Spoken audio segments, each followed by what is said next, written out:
My mind is set, my grind is set, my heart on ice is cold. I'm only here to even the score. Whoa. My mind is set, my grind is set, my heart on ice is cold. We down right now, but did it before. Whoa. See from here we going up. Made the call, I shown up. Now the game is sewn up. Say my name is blown up. We up, we up, we up, we up, we up, we up, we up, we up. See from here we going up. Made the call, I shown up. Now the game is sewn up. Say my name is blown up. We up, we up, we up, we up, we up, we up, we up, we up. What is up, Night Nation? I am Ben Stout, and I hope everyone has had a wonderful holiday season, and I thank you all for joining us tonight. We are coming to you live with a special edition of the Night at One podcast, where we are going to talk exclusively tonight about UCF men's basketball as we head into conference play on Tuesday, New Year's Eve day, with a game on the road versus Texas Tech. We're going to chat about how we're feeling about this season now that we've gone through the non-conference slate and we're gearing up to face the gauntlet that is the Big 12 Conference. Joining me tonight to help break it all down is your esteemed host and creator of the Nightline podcast series, who will be producing the show tonight, Mr. Night Bengal himself, Roger Phipps. What up, Ben? Good job. That intro was good. So that was the second intro you've done for the Nighted Ones. That's right. The first one was this season when I was so excited about the Texas A&M win. I had to do it a little bit more professional tonight. So which one's harder, ESPN or this? Oh, this one. Nah, I'd say ESPN. Luckily, I don't have to do the intro then because I'm the color commentator guy. So, I'm excited to see what you and Chance come up with.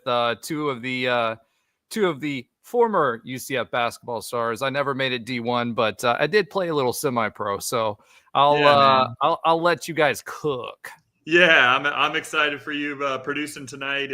Roger's going to handle any comments coming through in the chat or any questions that you have for our guest and I. And speaking of our guest, as Roger mentioned, we have a very special guest tonight to the program, someone who is really tuned in to all UCF sports, particularly basketball. It's former UCF guard Chance McSpadden. What's going on, everybody? What's going on? How you doing, man? Good to have you. Pretty good, man. Pleasure to be here on this day after Christmas. Absolutely. How was your holiday season, buddy? It was great, man. Just spent some time with some family. Got some gifts, some interesting gifts. So I like a lot. Just had my first son 2 weeks ago. So. Oh wow! Congratulations. That's awesome. Man. Yeah. Are you getting to spend time at home or no?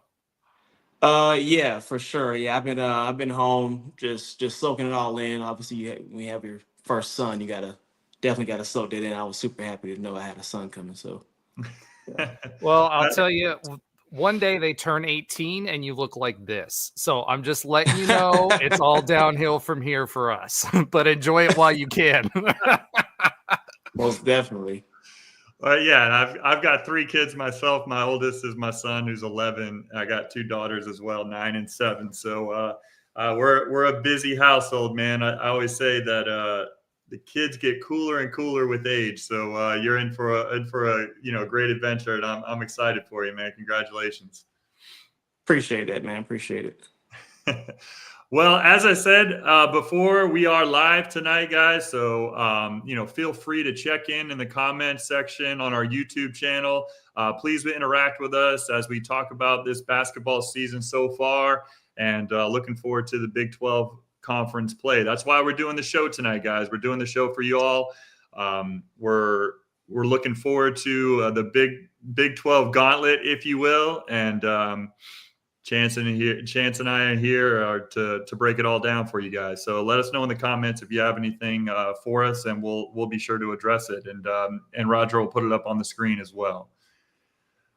But yeah, guys, we can just get right into it. All right. So here we are. We're in late December. It's that time for UCF basketball to join the conference play of the Big 12 for our second Big 12 season.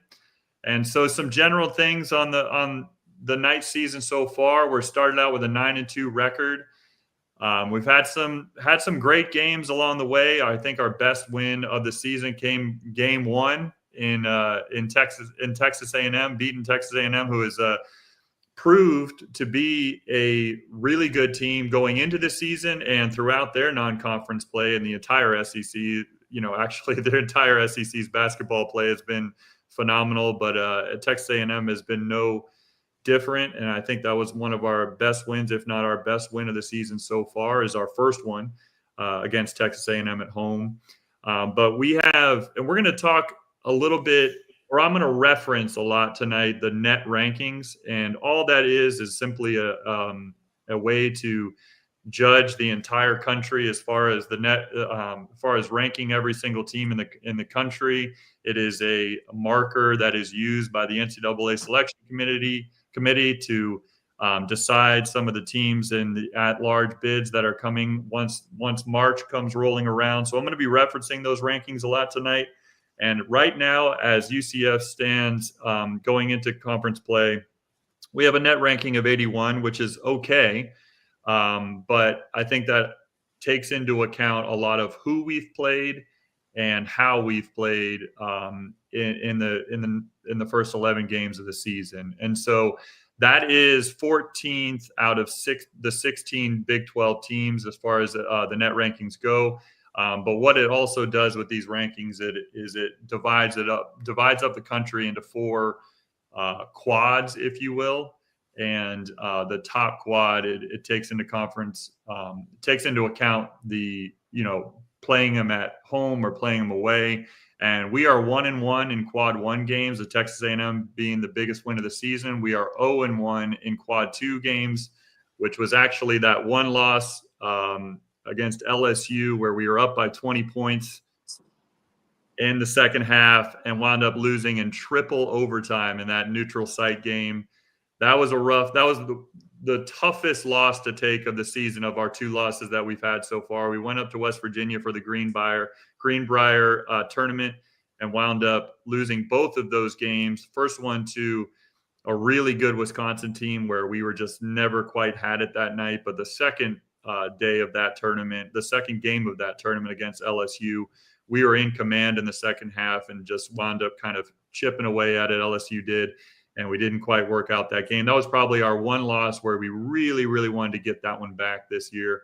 But the good news is we've got a ton of chances to improve ourselves once we face these tough Big 12 opponents. Night in and night out is going to be really tough. So there's a few other things that we could talk about during as far as the season goes that we've got a lot of newcomers to this team. 11 out of our 16 players on the roster are new to UCF. Essentially, 11 out of about 13 players who have gotten any type of playing time so far are new to UCF. And we've been without one key player in particular from last year's team in Jalen Sellers. He just came back last game, our last game of conference play. Also with a newcomer that we've been excited to see in Mikey Williams, also came back kind of in garbage time in that game. Who knows exactly what his role is going to be on this team so far, but we've got 2 key players coming back that we'll have to check out this season. But that's a little bit of kind of general notes on the season so far, Chance, but I'd like to get your thoughts since you and I haven't really talked too much about what's going on with UCF this season. What's your kind of general thoughts on the year so far in the non-conference slate? Yeah, so I mean, you have the record of 9-2, the net ranking of 81. Obviously, I think if we win the game against LSU, I do think we would probably be sitting maybe 50-ish range, Yeah, I agree with probably 40, 50 in that range, something like that, because we were supposed to win that game. I believe we were up 20, like you said.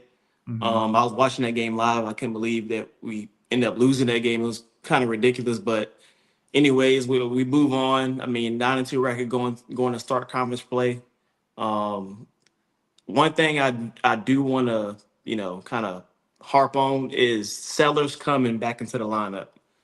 I'm not sure how that's going to mess with the team's chemistry. With a guy like that coming back in, especially with the amount of guys they have on the roster already, that's pretty good. You got Ivy Curry. He can put the ball in the hole. Right. That Keyshawn Hall, he can score. Obviously, Darius, he's been on the team. How does Coach Dawkins implement those guys going into conference play? Obviously, some guys' minutes are going to take a hit. Sellers was the best player on the team last year. Kind of hard to argue that he wasn't. So with him coming in right when conference play starts, it can either go two ways. It can go really good, guys buy in and say, hey, my minutes are going to go down. It is what it is, but I'm sacrificing a win. Or guys can say, hey, I'm not feeling this. I lost minutes, and it can go.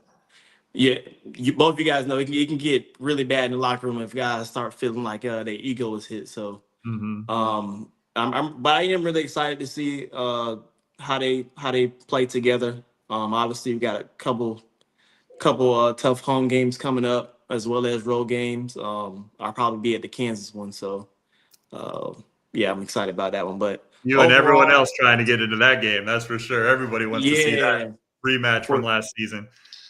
For sure. And then Mikey Williams, I don't have too much to say because I just haven't seen anything to be able to give an opinion about him. But for the 2-3 minutes he did get in the game, he made two pretty elite level passes that I seen. A lot of people probably didn't pay attention to that. But it seems like when he got in the game, he did good with his minutes. I believe he had one good assist, maybe. But he was only in the game it was that high ball screen pick and roll pass that he made to Rokas Josias. Yeah. I agree with you, Chance. That was an elite pass. And one of the things on Mikey that I wasn't too sure, I'm still a little bit unsure of in that game, the 2-3 garbage time minutes that you can't judge based on this, right? But I don't know about you. Maybe it's just me because I was a player that only played at garbage time. I wasn't like you, that you shined for UCF, and that's great. But yeah, I didn't love his body language. I'll say that. Like I didn't love his body language going into the game. Once he seemed to get a little bit into it, after he had been in the game for a full possession or two. He had that turnover he just kind of like didn't catch the pass, on his second possession there.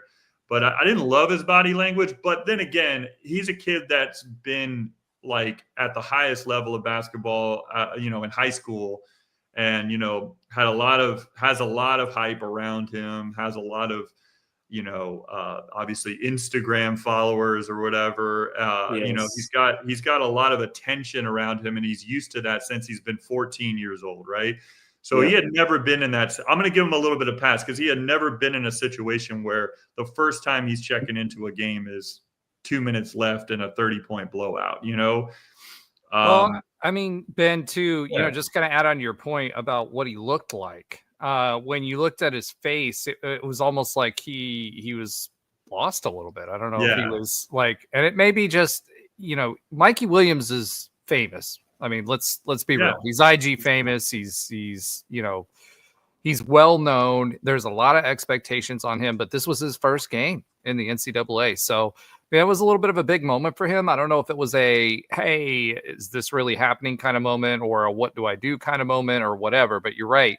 He just looked like he was just lost there for a minute. And then when he got into nerves got the best of him, and you got to think like people are expecting a lot in those like 2-3 minutes of garbage time from him, right? So, it took him a few possessions to get a little more comfortable, and his face never really changed, which I'm okay with. It just seemed a little bit off, but I didn't love his body language, like I said. But like I said, like you said, Chance, I mean, when he came off that play, when he kind of, it was a called play. It was something they were supposed to run.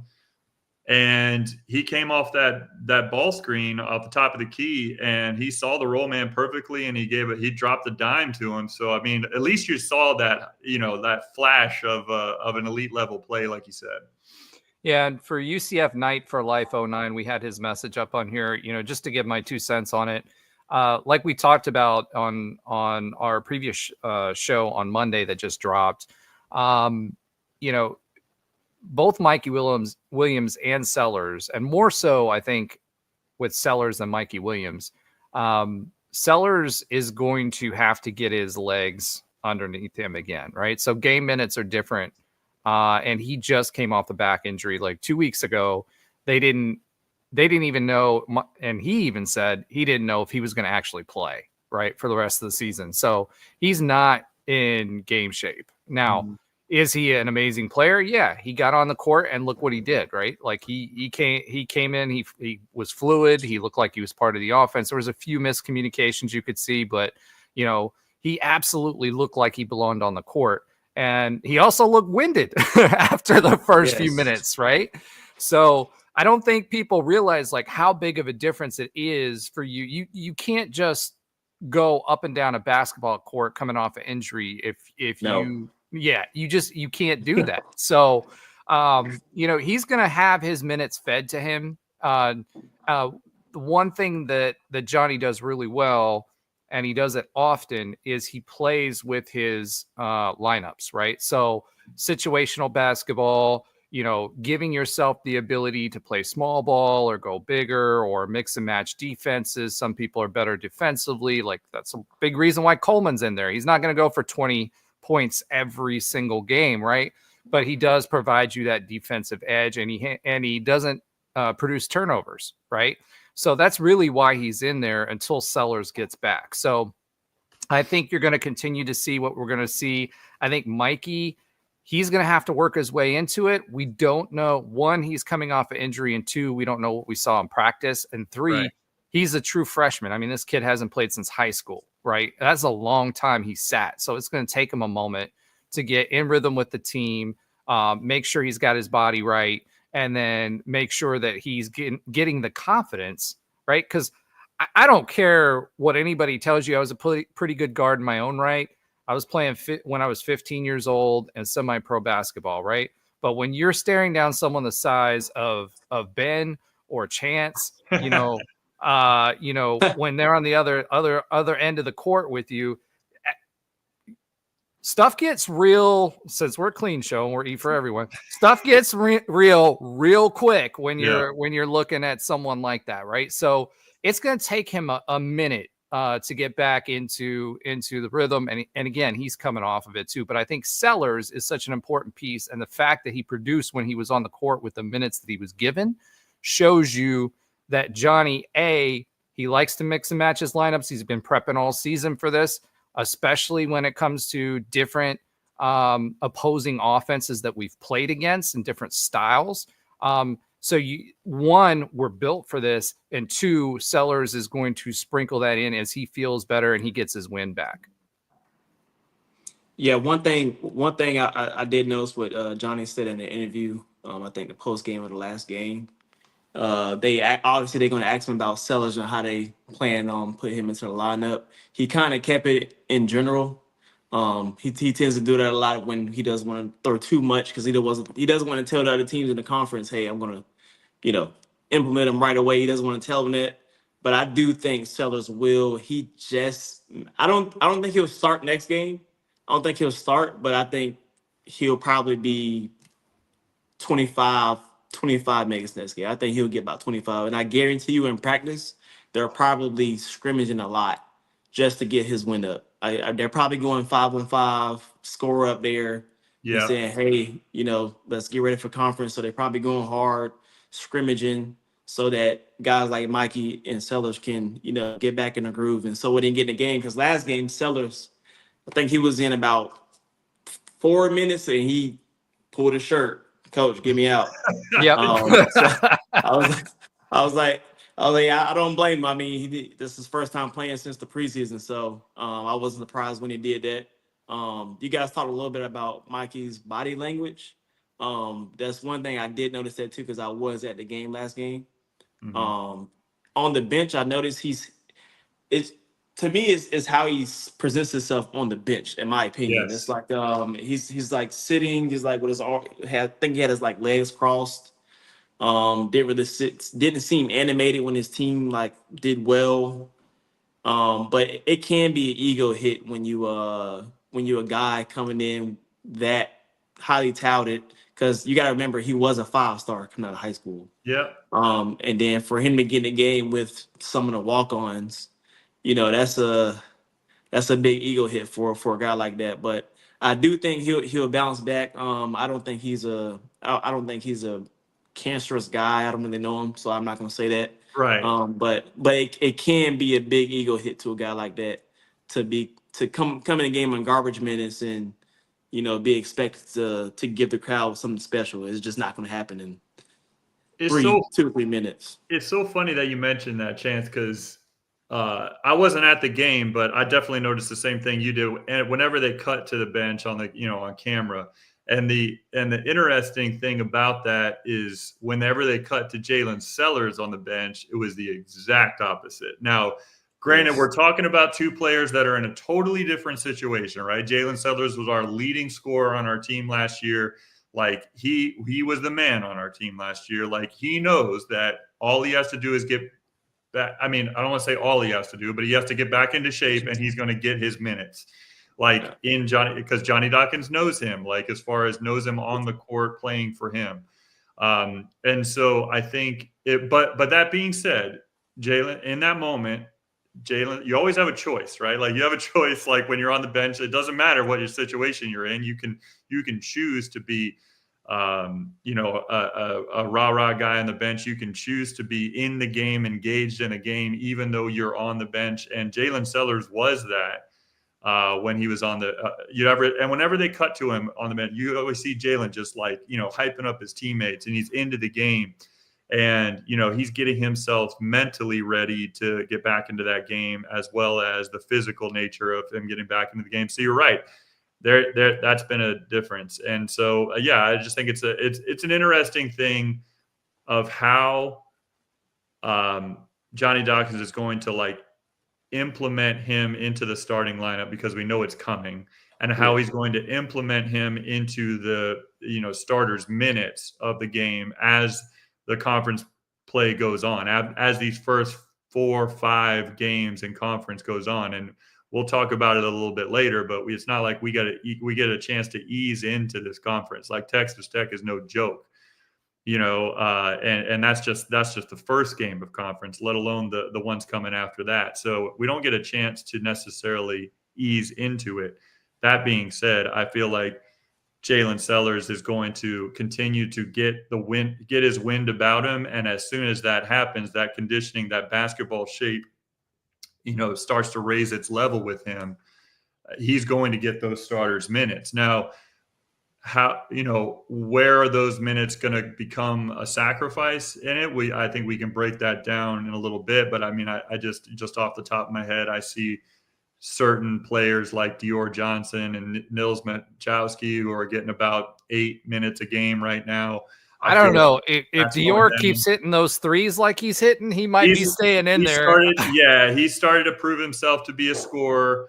I actually think, personally, with the versatility of some of the guys on this roster, like Keyshawn Hall, his ability to play a lot of different positions, including even the 4 in some lineups, in my opinion, I see him sliding over 4, and somebody like who we just talked about.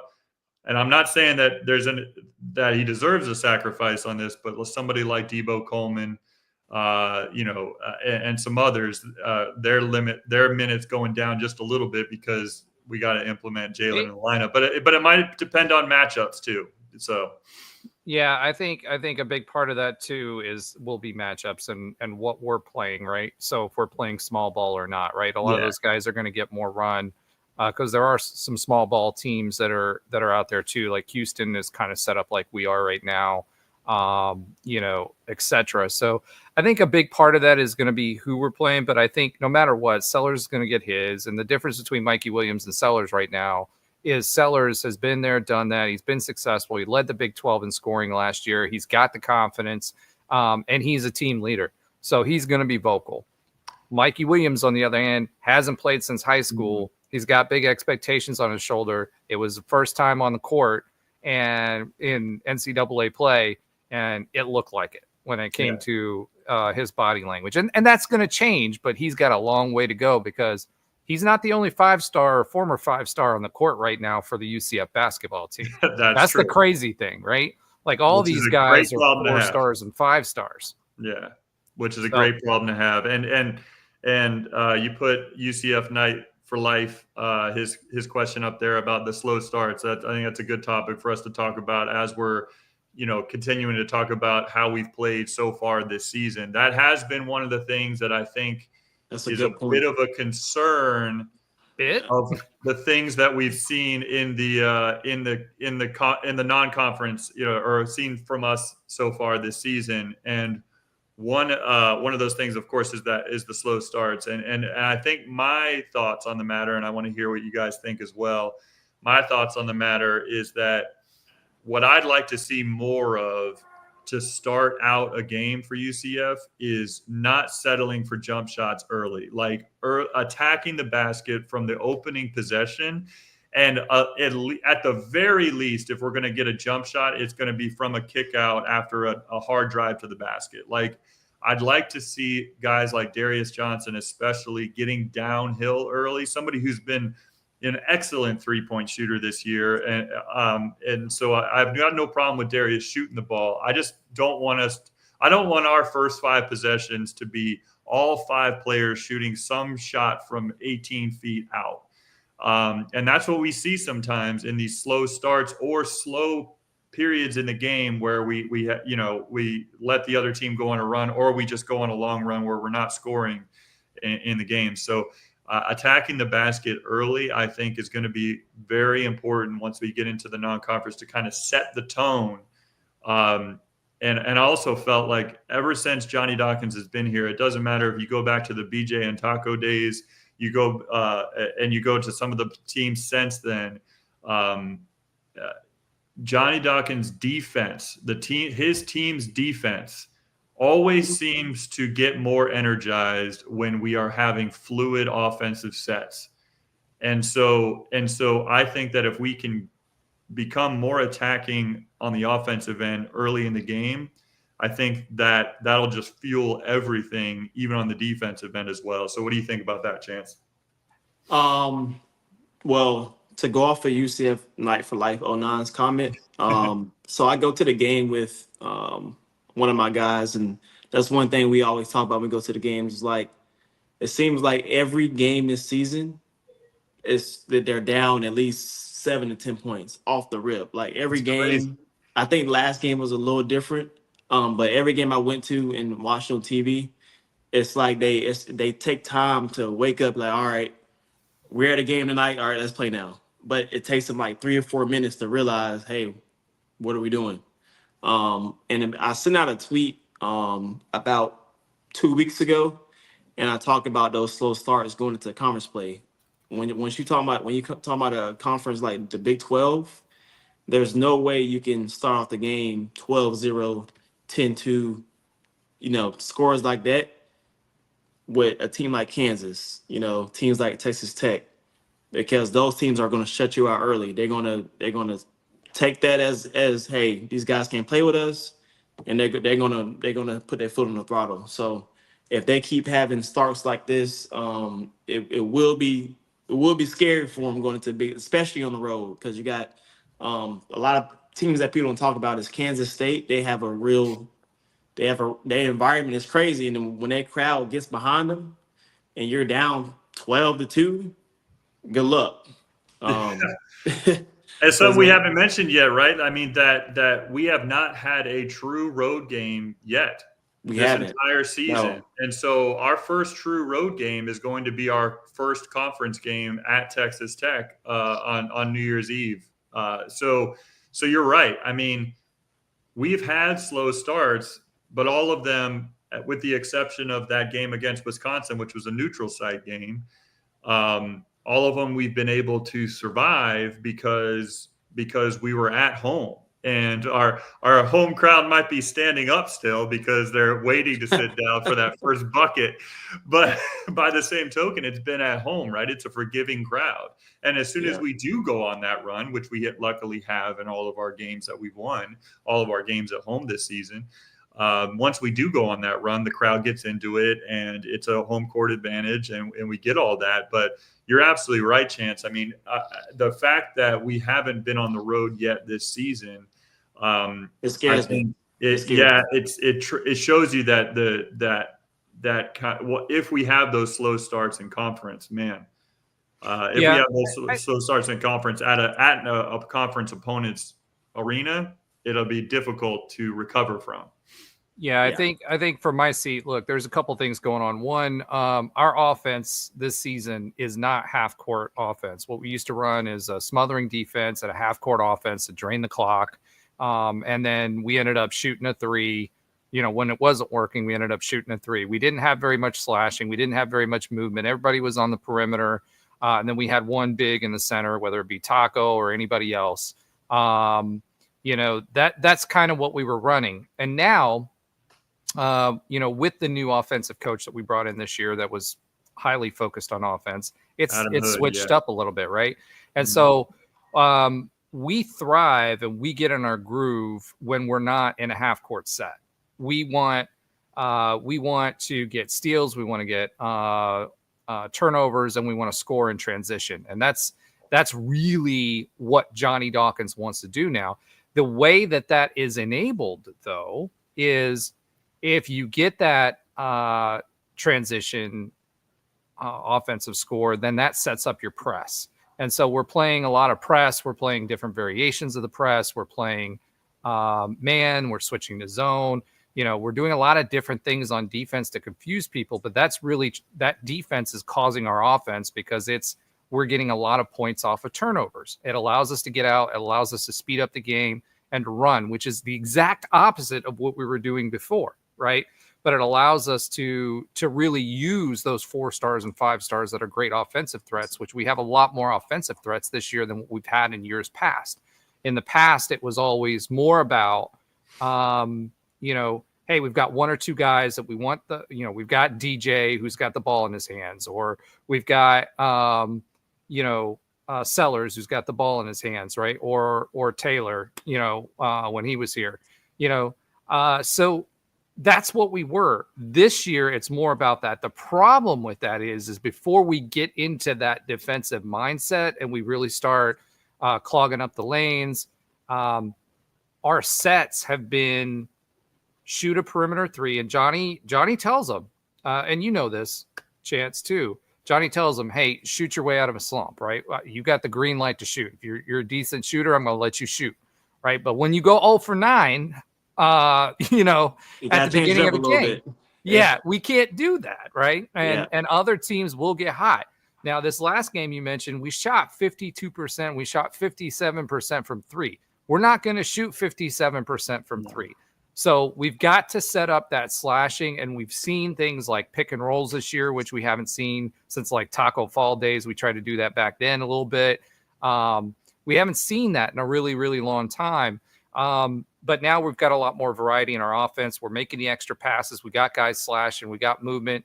I saw DJ last couple games. He's like, he was standing around, and Coach Dawkins got after him. He was like, hey, you got to move. And so guess what? When he started moving, when he started slashing the paint, that allowed us to get rebounds. And when we got rebounds, then we were able to take advantage of that, right?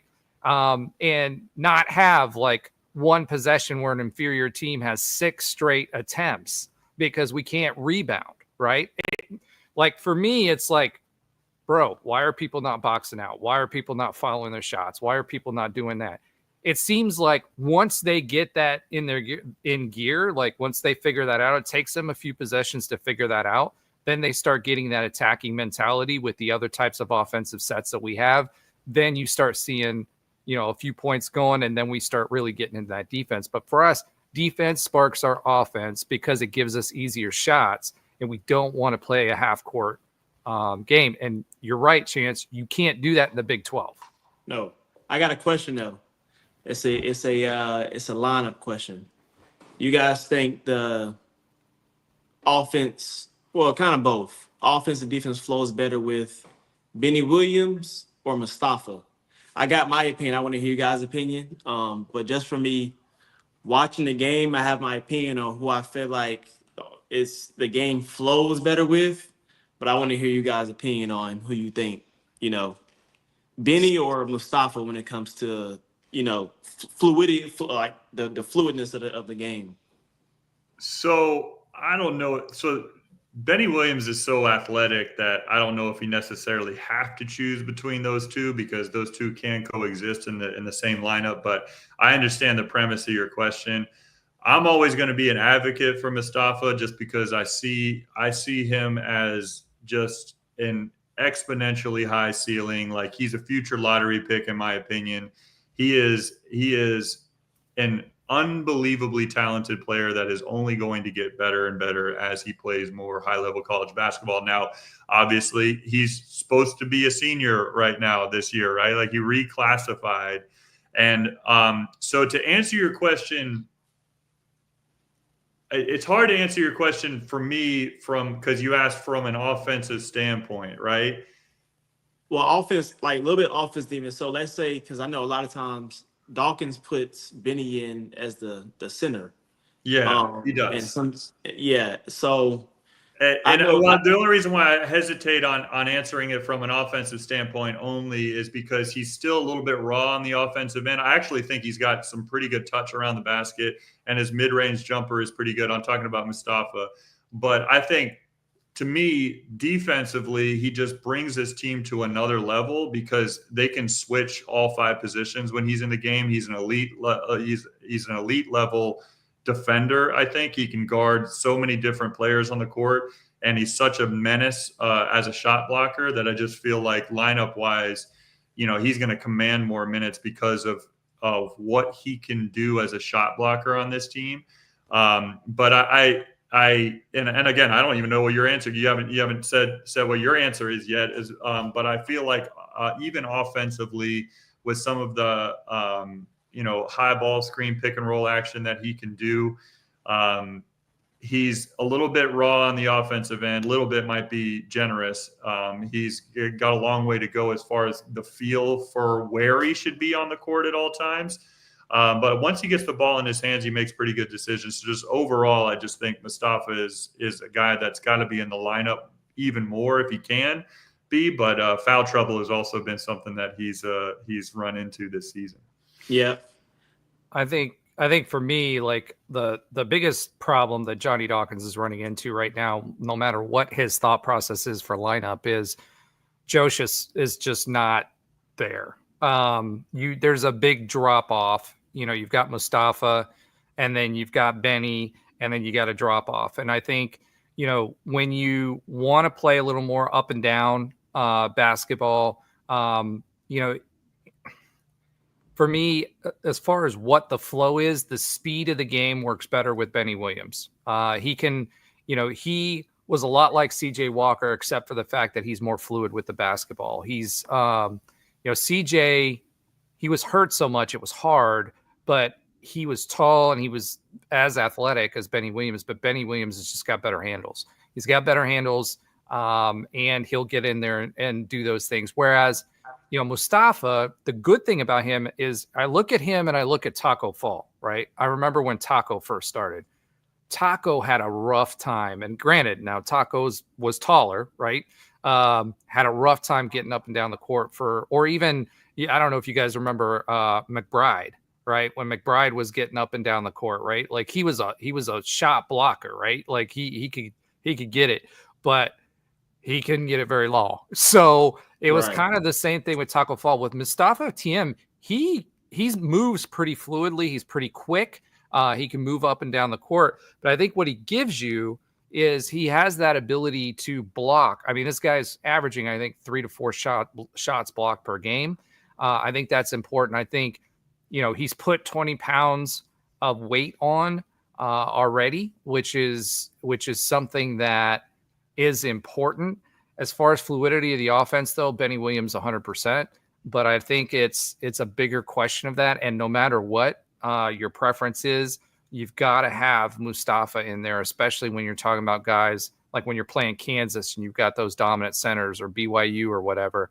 I think the big thing for him is learning, getting better at boxing out, which is what he's doing in position basketball, right? and he is a little light for that, so he has to get lower. And then the other thing with him is he'll come out on those screens, but he won't recover fast enough. And some of the other guys will have to collapse on defense, and that leaves open the 3-point line. So you saw a lot of teams taking advantage of that too. So he is a little bit of a liability, but he's getting way better. I mean, I've seen his learning curve is like astronomical. But I don't think it's a choice that you have. I think you kind of have to plug the middle with him to start. And then you spell him with Benny Williams, especially when you want to move up and down the court, especially if you're playing from behind. And since we're playing from behind, you're going to have more of an offensive focus, and that's Benny Williams' game. Yeah, so I'm an advocate for Benny Williams for sure. Just off of what I've seen, I think defensive. So Benny, to me, he's more filled out. One thing I saw with the Texas A&M game, they had a really strong big, and Mustafa really struggled because that big would dip his shoulder down, and even though Mustafa is 7'1", 7'2", he gets hit in the chest, he backs up, and then that leaves the quick leg. That was like a welcome to the D1 basketball moment for Mustafa there, right? Yeah, for sure. He was getting his chest was getting blasted the whole game. Yeah. But when they put Benny Williams in the game, I noticed that he did a very, very good job of containing the other big because he's more filled out. I think if you have a big that's more on the stronger side, I like Benny better in the game. I think if it just comes to height, you have another big on another team that's just tall, Mustafa. But I also think on the offensive end, right, Benny, to me, has shown that mid-range jumper is very reliable, extremely reliable. Obviously, he's not going to have the the little hooks that Mustafa has, but I just think Benny just seems a lot more confident in what he does. Like he knows what he's going to do, and I think that's important going into conference play. And I think he can run the floor really good with the guards that we have. Like Ivy Curry, they push the ball up. Darius pushed the ball up. Even Sellers does the same thing too as well. And I think he matches their pace like really good. Well, and you got Taylor too. I mean, Taylor will do the same thing, right? Right. But yeah, I mean, that was just a question I had. Have conversations with about it at the game with some of my guys I go to the game with, and we're always going back and forth. I'm like, man, I don't know, man. I like Benny. They're like, nah, man, Mustafa. Like, I don't know, man. I like when Benny's in the game. I don't know. It's just. I know what you mean though, Chance, because what I like about him though, and it maybe it just speaks to the role that he has on this team, and it's not a knock on him. It's I think him accepting what he does best and what he does best with this team, with this roster, with what they're trying to do is I do like his role coming off the bench because of all those things that you just mentioned. Like he has poise, but to me, his number one asset is the energy that he brings to the game as soon as he comes in. And you need guys like that coming off the bench. I'm not saying that he couldn't start. He's proven himself. He could be a capable starter if we needed him to, if the matchup presented itself. But I feel like his role on this team coming off the bench is even more important because of the type of game and the energy that he brings to the game once he's injected into the lineup. So like a Chad Brown 6-man kind of thing. Yeah, I mean, even exactly. I think I'll just say yes to that. Because I agree. Like he has a little bit different game than Chad Brown did, but yes, that same type of energy and flow into the game, maybe with a little bit more serious or a little more edge to him. So I do like that. It kind of reminds me of like maybe Kenneth Fareed. I don't know. I mean, yeah. I'm trying to think of who he reminds me of, like maybe an NBA comp, but like I was about to say Ben Wallace, but I didn't want to insult his offensive game because that's not him. But he's just hyper athletic like that, like he just gets off the floor quick. He's a physical player. He can jump out the gym when he needs to. Yeah, he can jump out of the gym. I mean, was that last game he had like a putback dunk or something that was just nasty. Like, I mean, he's had some great plays overall, and I do like his role on the team, and that's what Dawkins seems to be good at, especially the last couple of seasons, the first 2 seasons in the Big 12, but really as this transfer portal especially started to come into play with UCF and every other team in the country, where that's a real thing, right? Where we got to kind of reload our roster every year. One of the things that Johnny, the last 2 seasons, has proven to be pretty good at is not only find the right players, but find the right players that kind of fit the role that he wants them to. And then the buy-in, at least last season, but really what we're seeing so far this season is they get bought into those roles. That's what makes the conversation about Jalen Sellers so fascinating as we go into these next 4 or 5 games, is because we've seen such good chemistry with this team as they started out the season, and they're all basically new to the team besides obviously Darius Johnson as the main focal point as a returner. And so that makes the whole conversation fascinating. But what we've seen so far with guys like Juice Curry and some others, just Keyshawn Hall, is that they've embraced their roles that they have on the team. And I think Benny Williams and Mustafa are no different. They kind of understand what their role is, and they're excelling in that role to start. And the last thing I'll say about Rokas Josias, which I agree with you, that is a drop off from the first 2 guys we're talking about. One of the things that I think he brings is really efficient offensive scoring around the basket. He's got a very soft touch, keeps the ball high. He's an efficient scorer. The biggest problem for me with Rokas is that he is a defensive liability, in my opinion. If once we get into when we're playing against guys like Hunter Dickinson and these other teams in the Big 12 that are big and physical.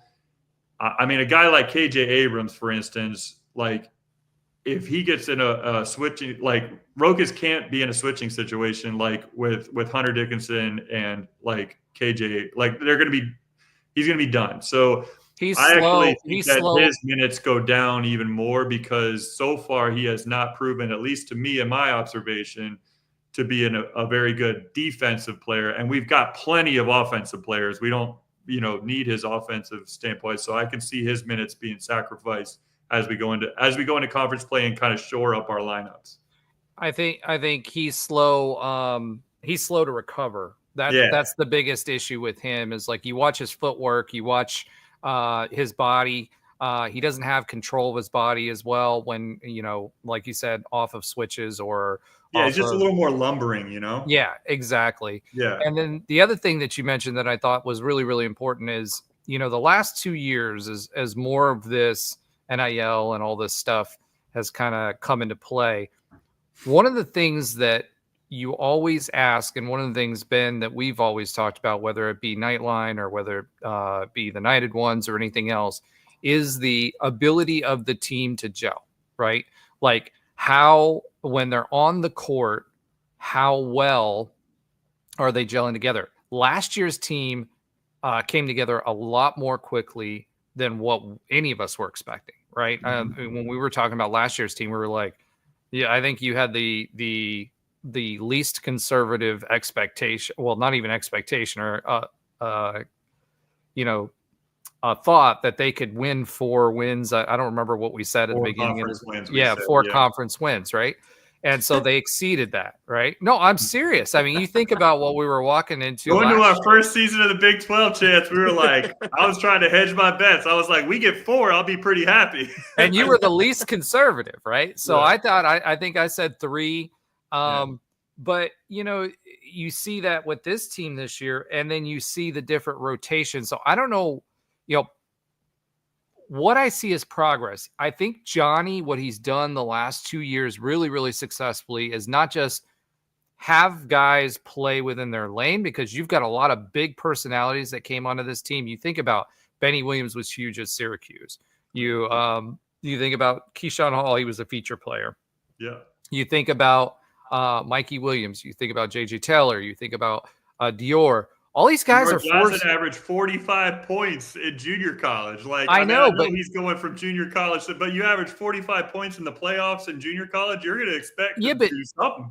Yeah, but my point is he was a 5 or 4 or 5 star coming out of high school, right? So all these guys, big personalities, lots of confidence, blah blah blah. Mikey Williams, all these guys. He's taken these to your point. I really want to highlight this. He's brought this specific group together, which is I think was even more challenging than last year's group. Agreed. Got them believing in their role. Way more.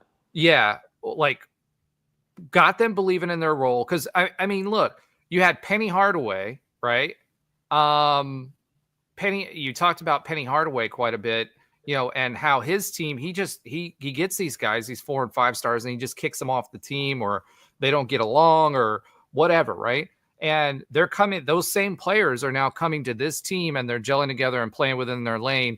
And I think the thing that Johnny does really, really well is he mixes and matches the lineups to the point where everybody's featured in different games depending on who we play. So everybody believes and knows, hey, I'm going to get minutes based on who we play. This is kind of my specialization. So I think that's what he's done really, really well. And offensively, the buckets have come from a lot of different people, right?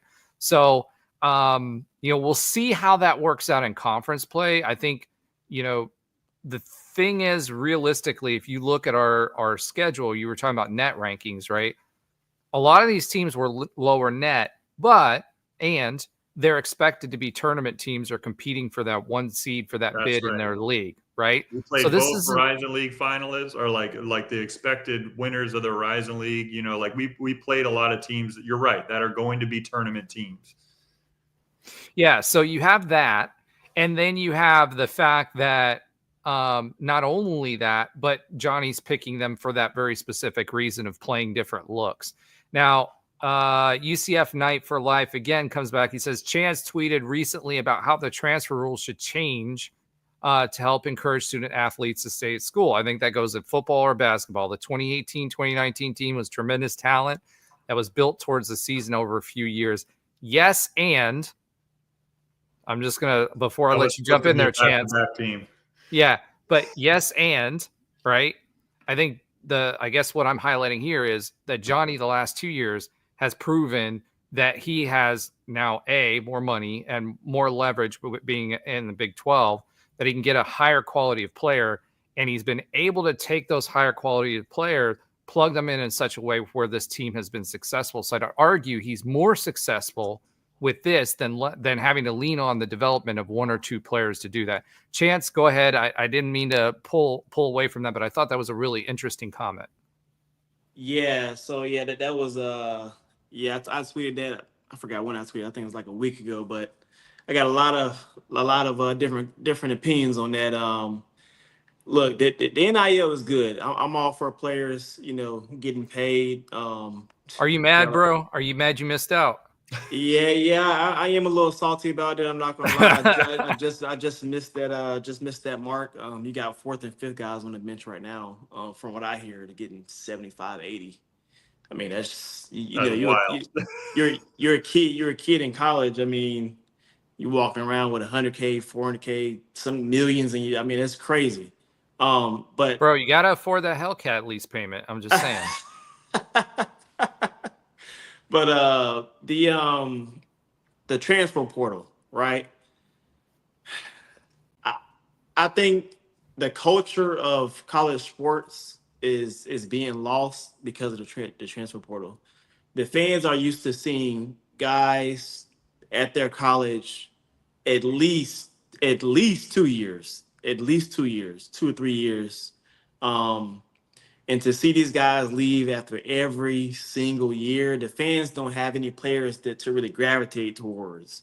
It's just like, okay, yeah, we have this guy for this season, but next season we're going to have a whole nother roster. And it's like, the fans seem like they're resetting every year. Yeah. And I think when you think about college basketball, even just a couple of years ago when that wasn't there, I mean, let's just say Taco, right? UCF fans got to see Taco all 4 years. So he built a big fan base at UCF because we just seen him everywhere. You seen him around campus, seen him at the football games for 4 years. And I think now that you got players leaving, saying, "Hey, the school offered me $500K. I know I have a good situation here, but I got to take the money," which is fine. But I think overall for the culture, it's not. It's not good. It's just not.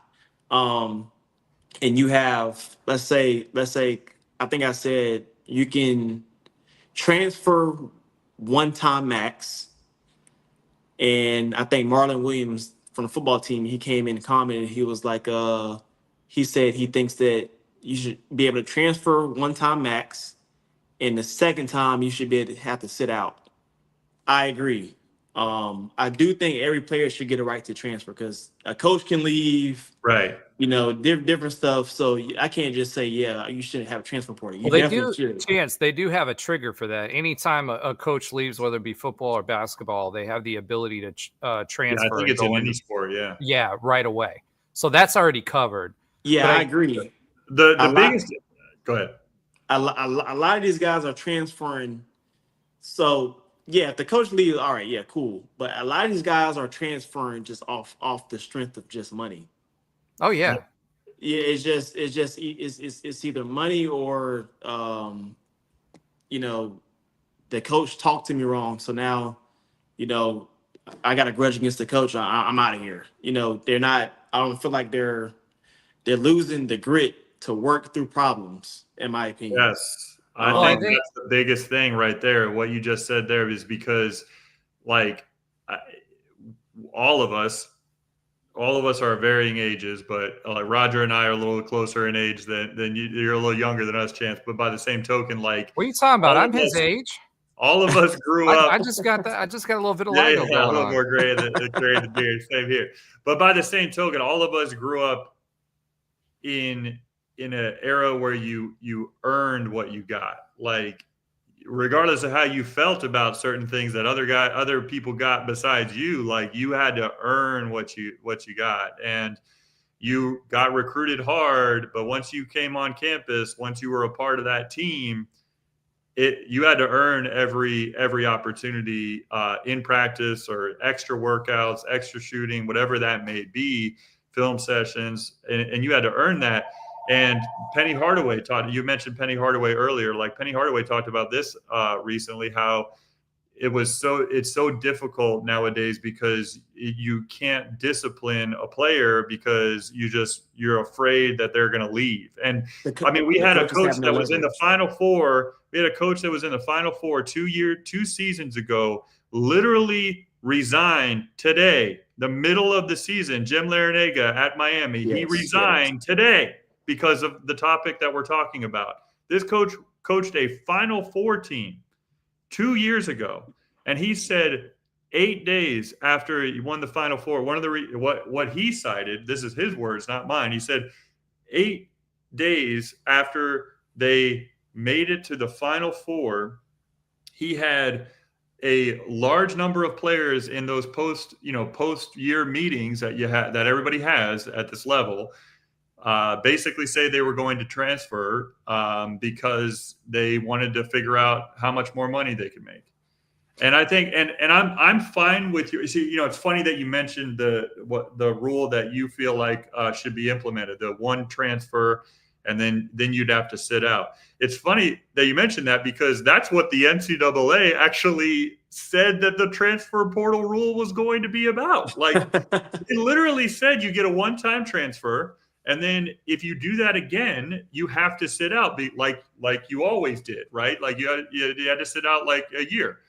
And it's just so funny though, because that the year that they implemented that rule was the year that NCAA lost all authority to dictate or regulate any rules, because it implemented the same year as the NIL came about, and then collectives came shortly after that, and they lost all control to regulate anything that goes on with college athletics. And here we are years later where it's still the wild, wild west. It's even worse. And so here's how I think we could potentially do this without an NCAA enforcement arm that they don't have any authority anymore really to enforce it. In my opinion, the way that this gets resolved is more of a free market approach where these athletes coming into colleges, they can decide, along with the school on the other end of the table, they can decide if they want to sign a 1-year contract, a 2-year contract, a 3-year contract. And if you break that 2-year contract after the first year or 6 months or whatever that may be, if you didn't read everything that's in it and the consequences associated with that, which should be financial as well, Yes. like yes. a buyout. Yes. If you didn't read that, then that's your fault, right? Like that's your fault. I feel like we're going more towards that. And as and Roger, you know way more about this. I'm sure you do too, Chance, than I do. The whole rev share and you know what we're going towards, where they're bringing things in house, which it always should have been that way, anyways. You know that all going on. That's happening upcoming. I think that we're going towards that, but honestly, I think that's at least the first step, is to go to a more of a model where there's multi-year contracts involved, and I believe those are already going on now, but we just don't hear much about them because we only focus on the transfers. Yeah, so a couple things. One, when all this went down, basically the coaches lost all their leverage, right? I don't think Jim Larinaga, for any reason whatsoever, I don't think he's retiring because of that. I think he's retiring because Miami has lost like 7 out of 9 games or something crazy like that, right? Sure. That's why Jim Larinaga is retiring, right? Yeah. He may not like what's going on, and it definitely hurt his opportunity, but that's not why Jim is retiring. Now, on a go-forward basis, to your point, yeah, with the new rules that are going into effect that haven't been signed off on yet, but everybody's expecting them, including UCF, and Terry Mohajir has talked about this. The expectation is that the rev share is 20% of your media contract with a max cap of, I think it was $20 million. UCF, I looked at the budget recently. We're probably not going to hit $20 million, but we're going to be darn close. And there's a lot of reasons for that. One, we're not getting a full media contract buyout just yet. We've got everything going on with the tower and the other upgrades that are going on, et cetera. My biggest thing, and I kind of tend to lean on what Chance says here, is the multi-year contract. The NIL collectives will still exist, but they are supposed to be regulated with regard to how much that particular contract is worth. So instead of saying, hey, you sign a media deal and you show up 3 times all year and you get paid this amount by the collective, it actually has to go through a clearinghouse that's going to be independently audited by Deloitte. So there will be some guardrails in there to say, hey, this contract value is actually what it is. But they will have the rev share that they'll get paid, and it's up to the schools to dictate how they divvy that out, right? The lion's share is going to go to UCF football and UCF men's basketball, 100%. But at the end of the day, I think the contract length, it has to be a 2-year minimum. For no other reason other than the fact that, yes, it sucks for the fans. It also sucks for the fans that COVID did away with the handshake that goes all the way around the inside of the thing after the games. I missed that, by the way. UCF bring that back. COVID's over for the most part. But I think the big thing is we need to get multi-year contracts, and that is starting to happen now that the rev share is happening. The school does take a risk, but it's no longer the boosters taking the risk like they were the previous years. We saw that here with Gus Malzahn and what happened there. But at the end of the day, I think that's the right move. So, going back to kind of about the team, I know we kind of started talking about the roster. Let's talk a little bit about the roster breakdown, but also, what is the concerns going into conference for you guys right now? Yeah, no, I think it's a good transition to what we're just talking about. Is a guy, and I want to start to talk about a few guys on the roster that we haven't touched on totally here. And And one of those guys, we're talking about people that have transferred every year, or how rare it is, and to have a guy that stuck around for 4 years and a recent graduate from the University of Central Florida is Darius Johnson, right? Like, he's a guy that I tweeted this out recently when they posted about his graduation, which he didn't get to walk across the stage because he was playing in a basketball game that day, which I think is fitting. Which I think is fitting, right?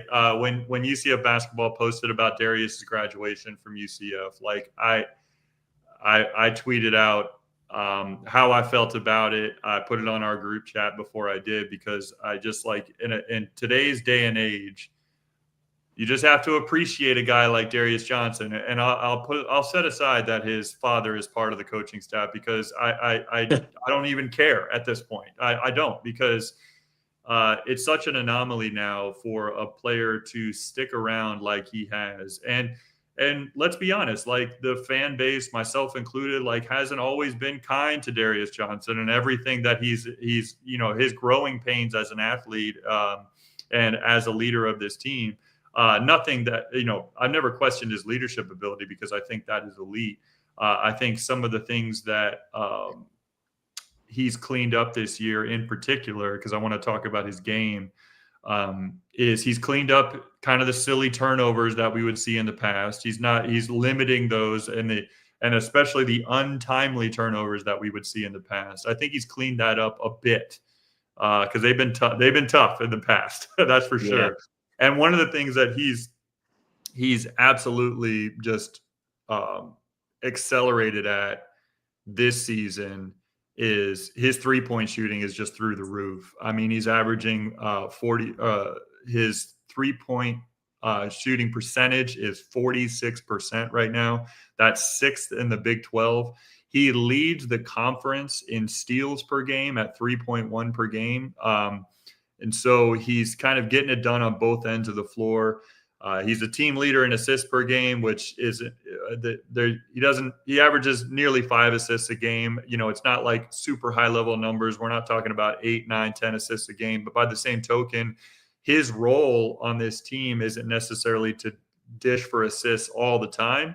I think his role is to just simply run the offense. And when he sees his opportunity to score, whether that be driving the paint or spotting up for 3, I think he takes that in a way that shows a maturity about him. And so just a little bit about Darius Johnson there as far as statistically, but how have you seen Chance, just his game grow over this season and over the last 4 years here? Because I think he's a great extension of Johnny Dawkins and what he wants to do on the court. Yeah, I agree. Just going back to when I was at UCF, he used to come to the practices when he was in high school and scrimmage against us. So I really got to see him from start to literally finish. Yeah. But from the time I first seen him to now, I mean, like you said, the growth has been crazy. The way I think now he balances the game at a much higher level than he did, when he was a freshman or sophomore. I think he was searching for shots in years past harder than he is now. I think right now he balances out the game much better. I think in the last game, in the first half, he barely scored. And in the second half, he came out and he got his points. But Ivy Curry in the first half was hot.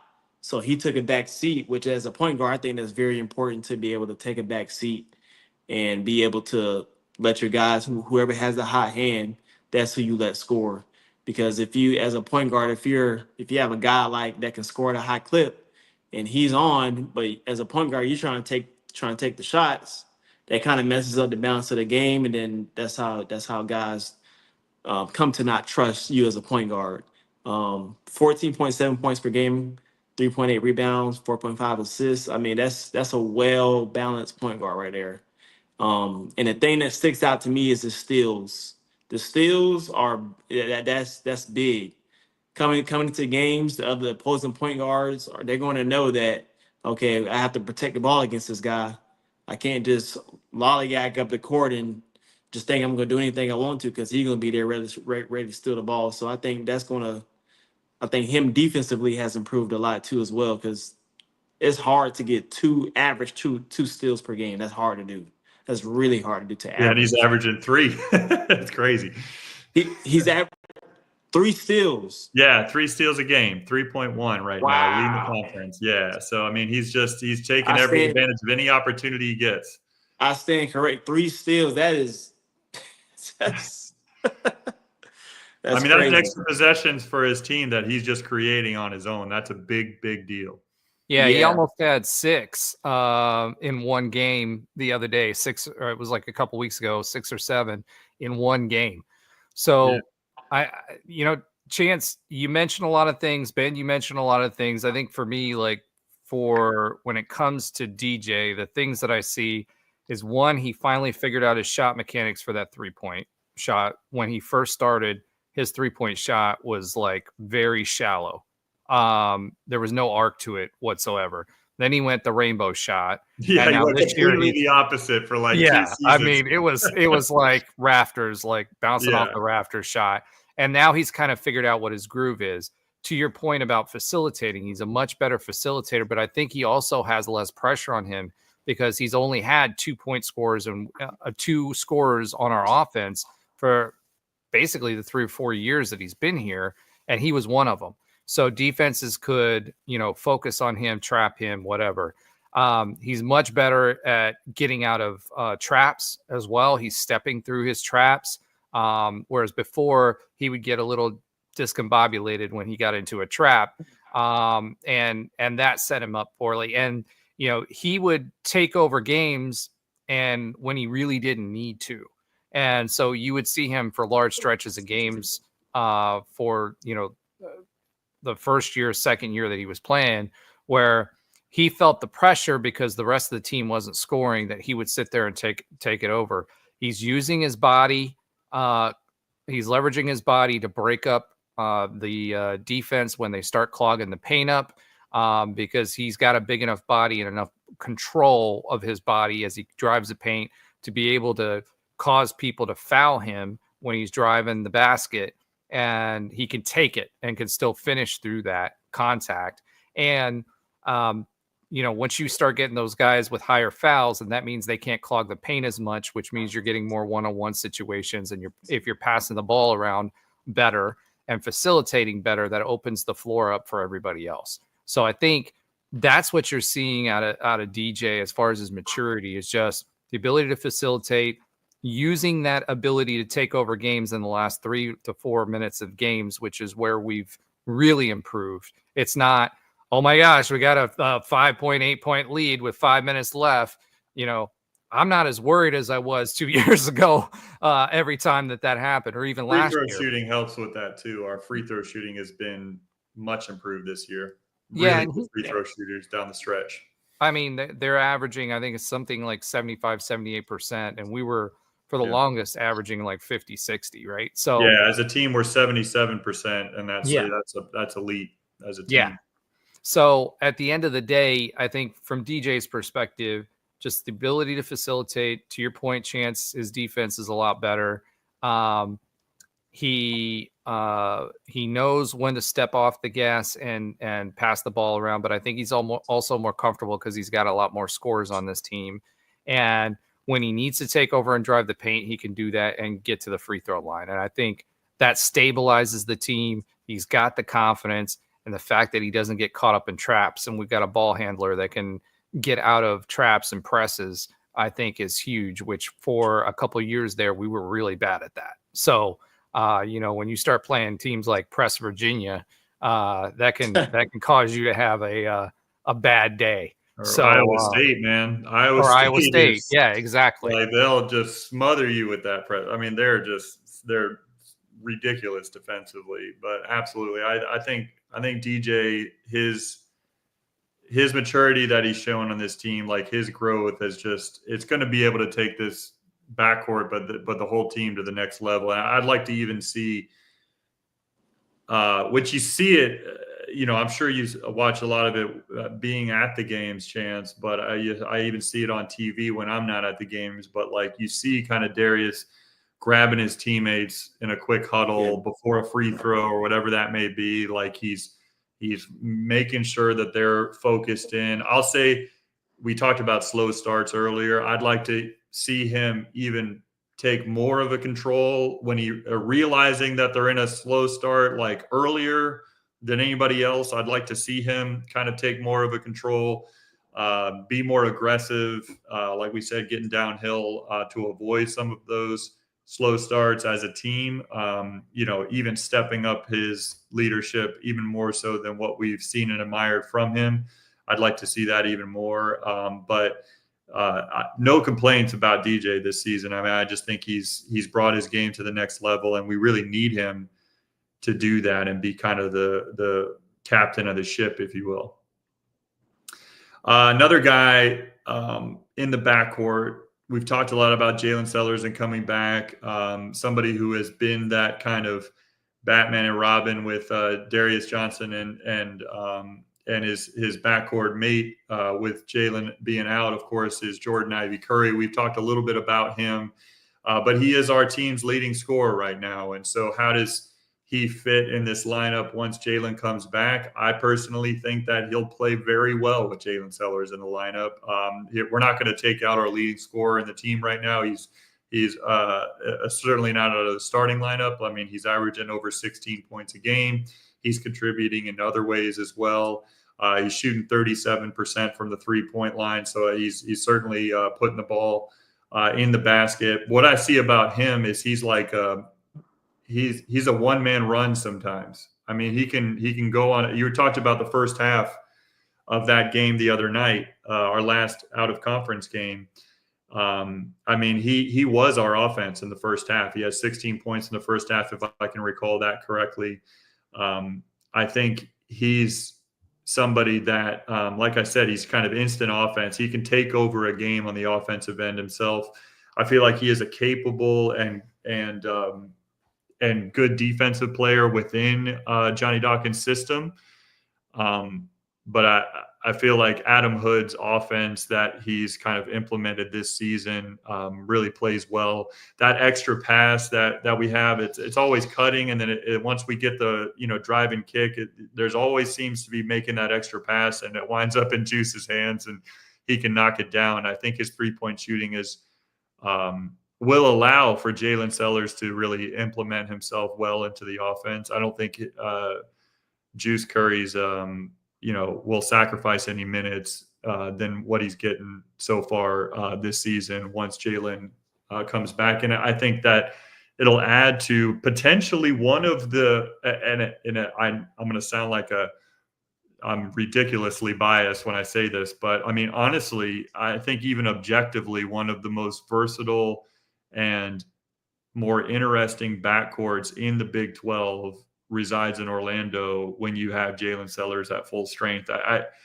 When you got Darius, Jordan Ivy Curry, and you got Jalen Sellers in the same lineup together. That has to be those three has to be the most dynamic in the Big 12. I mean, that's dynamic's a great word for it, right? I just think it's a great word. If you're just talking about offensive firepower, I mean, those three, that's the best in the Big 12. You can't argue that. I mean, Jamel Shedd's not in the Big 12 anymore, So like they got a great backcourt over there in Houston, and there's other backcourts throughout the Big 12 that are at a high level, but those three guys together, look out. I mean, I just think Juice Curry. I mean, if you guys got anything to say about him, I just think his contributions on the offensive end have been something else this season so far. I think when Ivy Curry comes, when Sellers comes back, Ivy Curry and Darius Johnson, I can tell you right now, they're not going anywhere. I think the guy who minutes will get hit is Debo Coleman. Yeah, I would agree. Coleman will eventually be worked out of the starting lineup, and Sellers will get implemented in there. If you think about it, Sellers came in last game. I think he had 7 points in like 3 or 4 minutes played. Yeah, it looked like he never left.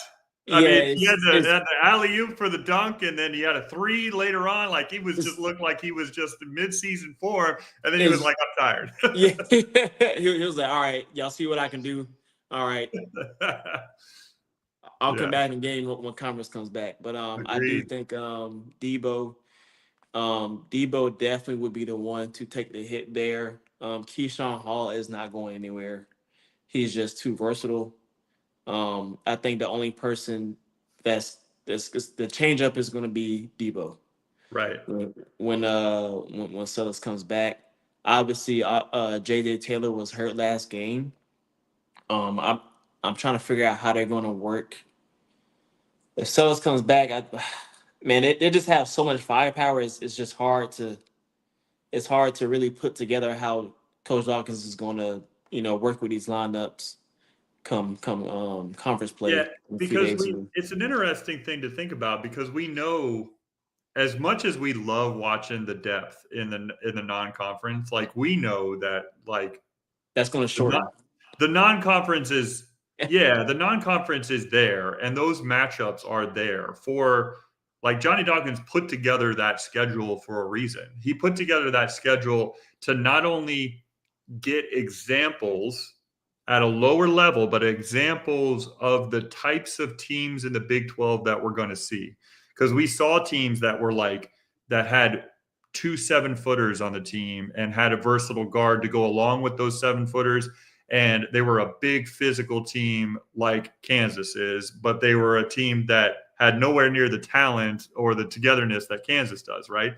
Yeah. We saw other teams that were really good offensive rebounding teams that were super versatile, had a lot of guys that were around that 6'6" to 6'8" range that were just kind of athletic and got a lot of offensive rebounding, because that's what Houston does, right? Like, you saw these teams, but they just weren't at the level of the teams in the Big 12, which is to a point.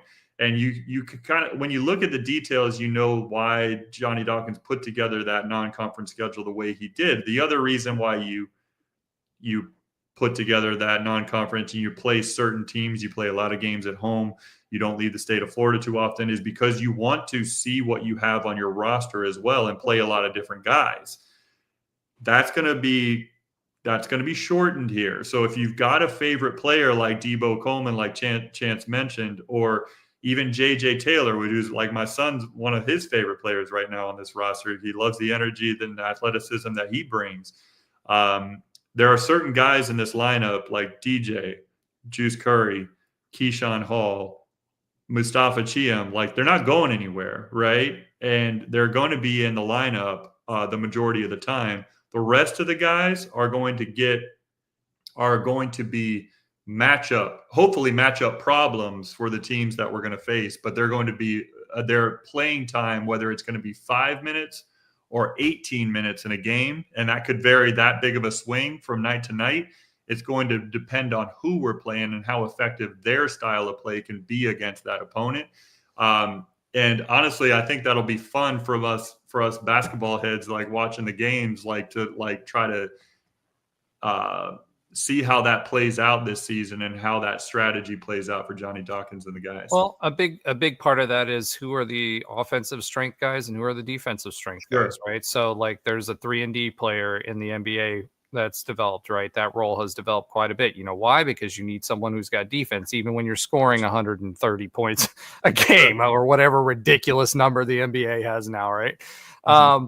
But, at the end of the day, that's where matchups are going to be key. And whether you're talking basketball, whether you're talking about football, or you're talking about any other sport, the key team sports is to get one-on-one matchups that are mismatches, right? And that's the chess match that you'll see in lineups when we play different games. Do we need to outproduce from a scoring perspective? Do we need to is this a scrappy team like Houston typically is defensively, where it's going to be a 60-point game and you can win, like a 68-point, 70-point game, you can win, are they going to be more physical like Cincinnati used to be under Cronin when we were in the AAC? Chance, a little bit about that. Those guys were clotheslining guys on the Cronin, court. Yeah. Yeah. Yeah. They were clotheslining guys like legit on. I remember our first AAC game against Cincinnati, and 2 or 3 times they were clotheslining guys and the refs were not calling it. It was ridiculous. I mean, literally arm out, Yeah, like running down the court. Cincinnati is known for that rough play for sure, 100%. So, I think that's going to be a big part of it. But then you've got other guys that I think the important part here is when those high scorers have an off night, you've got players like Dior Johnson, or you've got Keyshawn Hall, that can be focal points any given evening. I mean, Keyshawn Hall, 15.2 points a game, 6.5 rebounds per game, 2.3 assists. That guy, he is not only one of the leading scorers, he's also UCF's leading rebounder. So he's a better 3-point shooter than what he's shown this year. And I think that's why his minutes are a little bit lower. But I mean, you're talking guys that you can plug and play and bring in, and they're going to produce like that. This roster is full of them.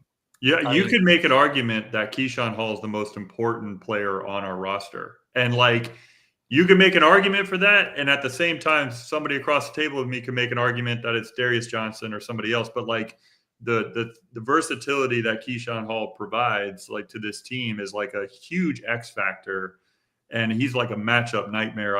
I believe for a lot of teams, and just getting him plugging him into this versatile lineup that we have, I think has been fantastic. And that's just one example, right? We've got some good things, good pieces to play with. That's for sure. What do you think, Chance? Yeah, Keyshawn can play 2 through 4. Yeah, for sure. I mean, honestly, really, I'm not gonna say 1 through 4 because he does have a turnover problem. He does turn the ball over at a pretty high rate, but the rebounds do make up for it. But he can play 2 through 4, no problem, in my opinion. I think with a guy like him, you can kind of build your lineup. So if one night, the other team has a guy that's, a 6'7" 2 guard, well, we got Keyshawn, who can be a 6'7" 2 guard every given day. He can guard a 6'7" 2 guard, Right. If you have a team that's playing more of a small ball type thing, and they have their tallest guy in the lineup is 6'8", well, Keyshawn is. That'll be a matchup problem for that guy because Keyshawn can bring that guy out and bring him on the wing and take him to the basket, no problem. With the move he has a patent spin move. I don't know if you guys really watch what he does. I can't believe teams had not caught on to this yet. He's going to rip you right and spin back to the left every time. He does exactly what. I'm not comparing the two players, but he does exactly what Cooper Flagg does, really well. Yes, that spin move, that rip right, like you said, one dribble, spin left is just he did it in the Texas A&M game down the stretch, and it was a huge bucket. It was a huge bucket. Man, the way he gets to that's like a signature. That move, man. When it comes to the end of the game, teams have to know that he's going to do that move. They have to be saying right now, when teams lock into film, when they're filming for UCF and they see Keyshawn Hall, if that coach is not saying this guy's going to take you right and spin left, he need to be fired. Well, I mean that's the film guys, right? Doing the tendencies and everything else, right? The other thing with him is his soft touch. He's got a really nice touch. It's not just he can drive the paint, but he doesn't have to drive the paint. Right. So he can shoot, and that's something we were missing last year was that 10 to 12 feet, consistently being able to knock that down. He can do that too if the paint's getting clogged. See, that's such a good point too, because Keyshawn Hall has really struggled from the 3-point line this season. He's about 25%. And you could tell that he's a little pressing on that part of his game right now. But in the past, last season, for instance, he averaged, 36%. He was a very good 3-point shooter last season. And so obviously it's a step up in competition this year. But by the same token, I feel like that's a part of his game that is coming. But what your point there about the mid-range game that he's portrayed or that he's shown us in the first 11 games of the season, I think it's interesting because he it shows that he kind of lets the game come to him. Like whatever is necessary on the offensive end, he's going to take. And he's not shooting the ball from three very well, but other parts of the game and other parts of the court are working for him. So that mid-range game, he's really shown well. And it's just a good point, because I think that shows his basketball IQ as well. He's not just, forcing things in one aspect of the court or the other. He's trying to figure out how to take advantage of the weaknesses of the defense. And that's great to see from Keyshawn. Yeah. One thing I noticed, I don't mean to cut you off, but one thing I noticed, that he causes foul issues with the other team. Yes. He gets other teams in foul trouble really quick, because he's a big body that can play like a two guard. And if you're not ready for his moves, like the spin move, the pump fakes he does, I mean, it's hard to guard that guy. And I do notice he's at the line a lot. Yeah. So that big goal that Johnny Dawkins always has, right? That we need to we need to make more free throws than the other team attempts. We have done that in almost all of our games this season so far. And if we can continue that type of trend, we need to make more free throws than the other team attempts, which basically just means get to the line a lot, be aggressive, make your free throws, of course, but play solid defense on the other end without fouling. And if we can accomplish that in most games in conference play, we're going to be in most games in conference play. I'm not saying we're going to win a lot of them, but we're going to be in most games in conference play. That's for sure. Yeah, and for me, it's assist to turnover ratio, right? So that's also going to be super important. That's the biggest stat for me when I look at and evaluate any team, is assist to turnover. If you're moving the ball well and finding better shots, you're going to make more shots, right? And if you make more shots, you're going to score more points.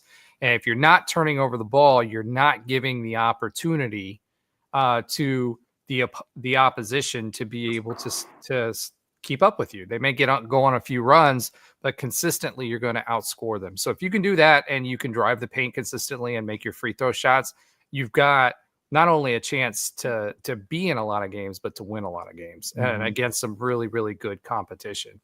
The other guy I kind of wanted to talk about that we haven't really talked about much, and he was out the last couple of games with a cold respiratory kind of thing, was JJ Taylor. Right. Now, JJ Taylor, for those, and it's crazy that we're talking about all these players, right? I don't think UCF fans realize these guys were all top, I think it was like 4 out of the guys that transferred here were top 100 guys, including JJ Taylor. He was a 96 composite nationally, number 86 player in the entire country, and the number 20, the 20th best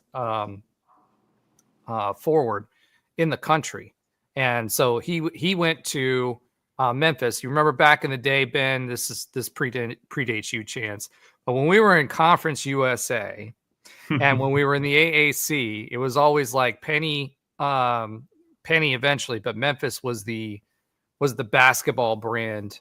Temple was too, but Memphis was the basketball brand, right? So it was like we had our Keith Clanton moments, but Memphis always got the big ballers. They had the ability to spend.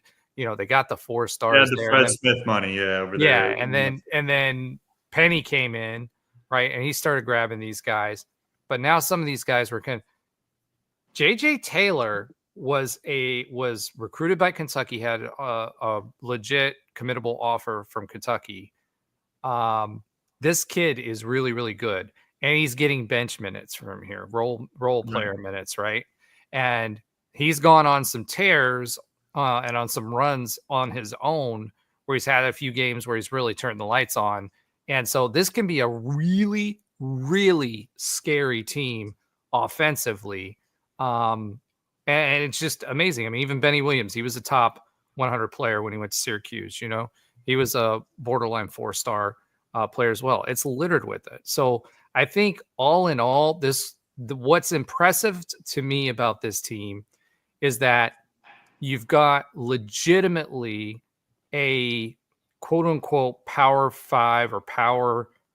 I know it's in basketball, it's power 6 or now power 7, but like a power 3, right? Blue blood type of roster that you've brought in here. I mean, all these brands, these guys are coming from Memphis, they're coming from Syracuse, they're coming from, all these different places. You legitimately have a blue blood roster at UCF for the first time. And it's going to be really scary because they can mix and match where the scoring is coming from. Yeah, I mean, those three guys that we had just spent some time talking about, Debo Coleman, J.J. Taylor, and Benny Williams, right? Like, when we get into conference play and as the lineups start to shorten up, the rotations start to shorten up, all three of those guys may not have a moment in every game, but one of those three guys is going to have a moment in every game. Like in every game, there's no doubt in my mind that one of those three guys is going to contribute. At least one of those three guys is going to contribute in a big way, in a big moment in each of these games. And because I think all three of them are similar in one way. In one way in particular is that they bring a ton of energy to the game. Like they play with a high motor. They're always trying to be around the ball. They're trying to be in the right spot. And they're attacking at all times. And so that's an interesting thing about those three guys. Obviously, of those three guys, Debo has started all 11 games. So it's going to be interesting to see how his role is it's going to diminish. Altered. But by the same token, a guy like Benny Williams has played a lot of minutes as well, 18 minutes a game or so. And so it'll be interesting to see how those three guys work into the rotation. But by the same token, I think that each of them from one game to the next is going to have moments where they really contribute to the success of this team. And I'm here for it. I think it's going to be great. Yeah. So, as we kind of think about, okay, we've talked about this roster ad nauseum, right?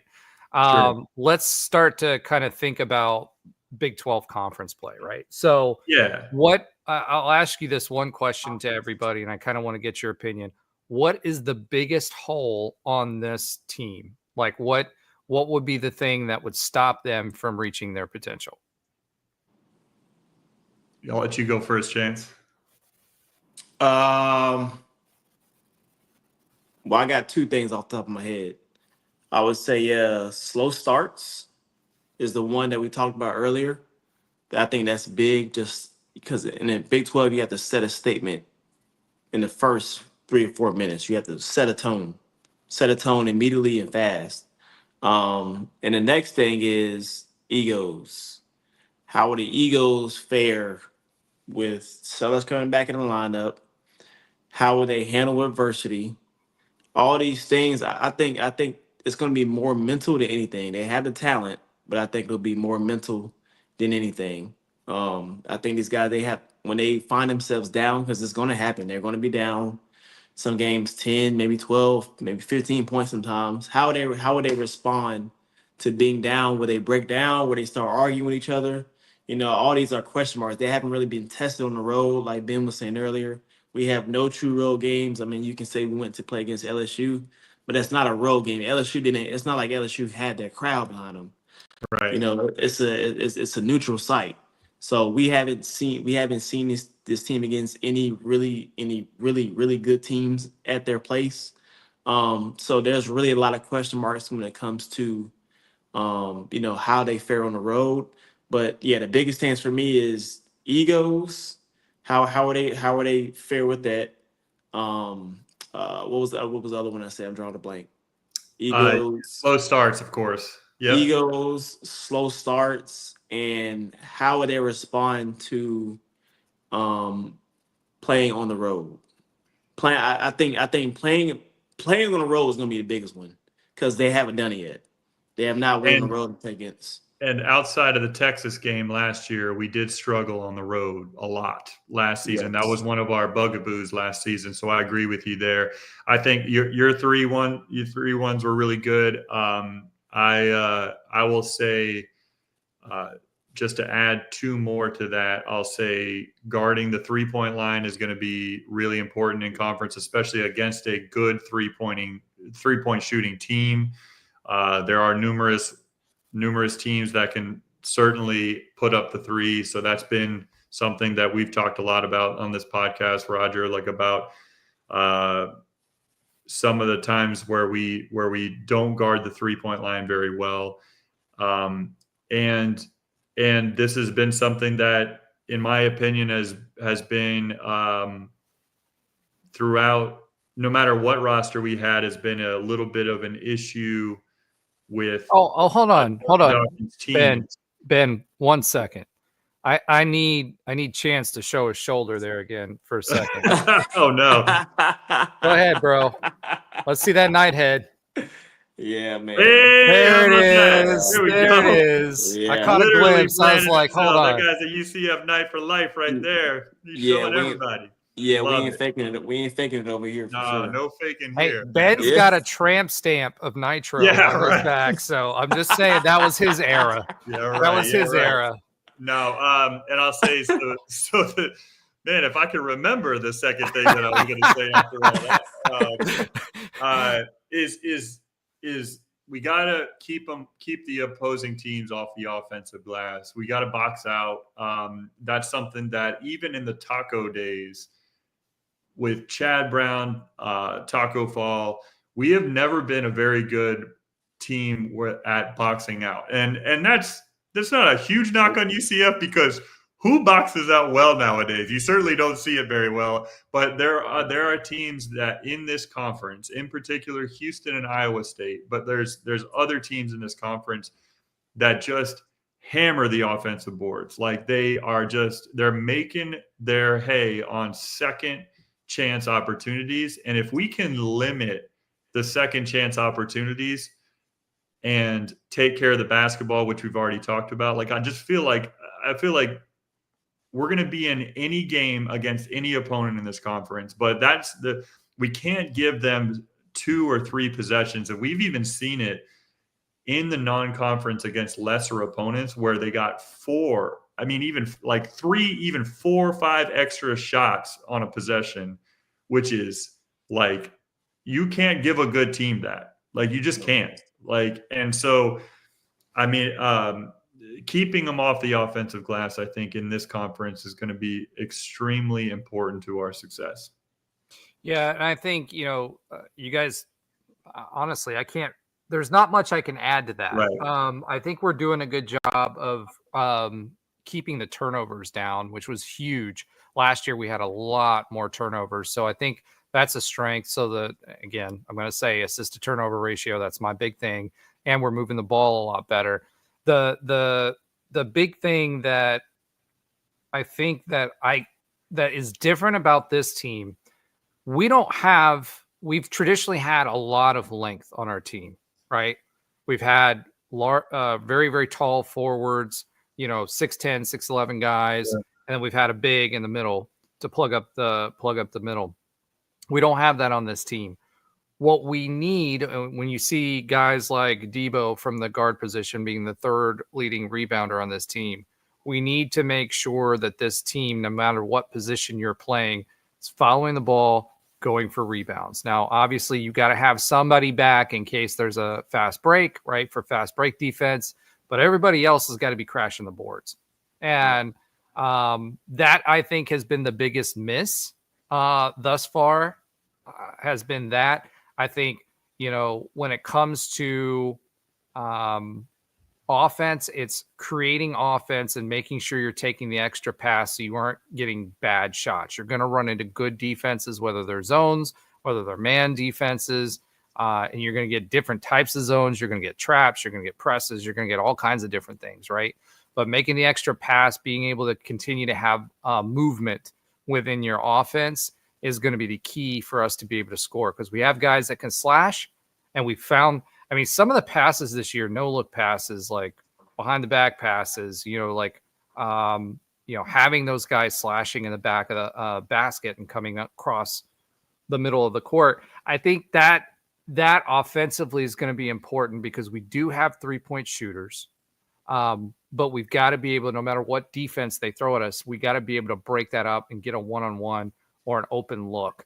And I think that's going to be the key for us in Big 12 basketball, is being able to find an open look, whether it's through movement or through passing, and following the shot. Because Our offensive rebounding has got to get better. We've got a good defense. We're going to create turnovers. We're going to be able to get out on fast breaks and run. And everything I just talked about was what Houston does really, really well. So if you want to, with the size that we have guys that are between 6'7", 6'8". They can play combo guard. They can play, whatever. We have Houston, but with a better big in the middle.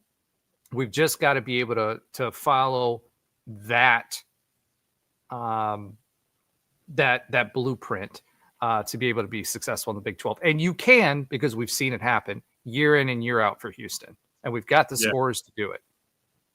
Yeah, and I think we can be the UCF version of that, right? Like we don't have to be exactly like them, but I agree we can play to our strengths and still bring some of that tenacity that Houston is so well known for. So let's Johnny Dawkins is just not going to strip like Kevin Sampson. I mean, I know you guys hear me talk about this all the time. Kelvin Sampson is like half naked by the time we get to the first 7 minutes. Johnny Dawkins looks like he's in a little bit better shape than Kelvin Sampson. Well, yeah, but Johnny Dawkins, you know what's funny? What's funny to me that I see about Johnny looks like he could play a full court game tomorrow with no problem. I mean, it's funny with Johnny because he'll get after the refs when we're not in a bad situation, but when we're in a bad situation or playing poorly, he'll sit down. It's interesting to me. I don't know if you can provide any insight into this, Chance. Is that something that Johnny does to exude confidence in his team to say, hey, look, I'm calm. You guys are going to be good. I trust you. Or where does that come from Johnny Dawkins? What do you read off of that? Because it drives me nuts. I want him up and yelling and doing everything else. Roger and I are always arguing about this. I love Johnny Dawkins' demeanor on the sidelines, and Roger is like, "Why doesn't he get more fired up?" I'm like, he doesn't need to. Yeah, he's a chill guy, you know. Yeah, chill guy. Not playing, but yeah, So one thing I noticed about Coach Dawkins, and the reason why he's so chill is because he knows. He really knows the game, and he knows how to get his point across without screaming at a guy, throwing his clipboard down. Right. All he wants to do is he's bigger on settling the team down than to, him being this big personality like a what was his name? Phil Knight. What was the crazy guy? They used to throw that chairs was definitely and stuff Phil like Knight. Curse and everything else. Bobby Knight. Yeah, Phil Knight. Yeah. So yeah, polar opposites from him, but from my experience, he does most of his getting on to players when they get in that huddle. A lot of times you can't really see it. He isn't going to be out loud about it. But he does, once you get in that huddle, when he calls a timeout, things not going well, he does harp. If you're a guy that's not doing what you're supposed to, he will look at you and tell you, hey, what the fuck are you? But whoa, we're E for everyone. What's going on here? We're live. But the children, man, it's like 11:17 on Christmas break. They're watching. I got a little carried away, but it's all good, man. Yeah. He does. He does get on the players. His style is just he knows what he's doing. He's gonna get his point across, and he's gonna make sure what he gives off isn't gonna rub off to the players, because he feels like if he's being up in arms, if he's getting rattled, he sees yelling and stuff like that as being rattled. I mean, he just wants to stay calm, show his players that, hey, we're good, relax. If I'm not panicking, you guys shouldn't be panicking. Right. If I'm not mad, you guys should be on the court arguing with each other. I feel like he gives off what his players what he wants his players to do on the court, which is stay calm, keep the demeanor, level headed, and just pretty much stay together when the adversity comes. So. Yeah, he's definitely not the type that's going to throw any chairs or slam any clipboards or anything like that. Yeah, where I also see those moments of those intense moments between him and another player is when he takes somebody out of the game because they missed a defensive assignment, or they had a silly turnover, or they weren't doing what they needed to do on the court. And like before that player gets to the bench, like Johnny will meet him. Like he'll meet him at that halfway point where he's standing. And if the camera ever cuts to them, or if you're at the game and you're watching it, like he'll have some intense conversations with that player. He will for sure. There's no doubt. See, to me, like Johnny's like the dad you don't want to disappoint. He just gives you the look and say, "I'm disappointed in you, son." That's like what I feel like with Johnny Dawkins, right? Yeah, and BW Knight here in this comment makes a really good point. BW Knight. I said BW Knight. Oh, I thought you said DW. My bad. No, I said BW Knight. Yeah. So the assistants more wild or intense than Dawkins? And I think that there are certain assistants that really play that role well on the team. Even like you'll see Adam Hood on the sidelines this season, like, you know, very, very high level intensity, especially when he's trying to make sure an offensive set is implemented at a certain time. But you'll see his assistants be a lot more animated and intense on the sideline than Johnny does. And I think that's by design. I think that's by personality in some cases. And it's the way that it needs to run. So I definitely would agree with that. And so, bro, I want to get back, coach. I want just one time. I want Johnny like fired up, like somebody holding him back. Like I just want to see that out of Johnny Dawkins. Yeah. Like you know, when your grandpa authentic. When your grandpa said to go get you the switch off the tree because you know you're getting one, and you finally like put it over the edge. That's what I want to see out of Johnny Dawkins. Coach, but one thing he does, and it gets mistaken that he's a calm guy on the sideline. It gets mistaken because he's like that. It gets mistaken as he's not as competitive as some of these other fiery. And Johnny Dawkins is a extremely competitive guy. And so like that needs to be like, don't get that twisted. Like just because he's a calm on the sideline doesn't mean that he doesn't want to, to win more than anyone else. So. I think his most animated assistant was Kevin Norris. Kevin Norris, that was the name I was trying to think of, and you're absolutely right. Kevin Norris definitely played that role well. He jawed the refs. Think of his name. When they were in timeouts, he was jawing the refs the entire time. If you watch when they cut to the huddle, Johnny's in the middle. He's got his little clipboard. He's having his conversation, right? Kevin Norris is off the sideline like that to the refs.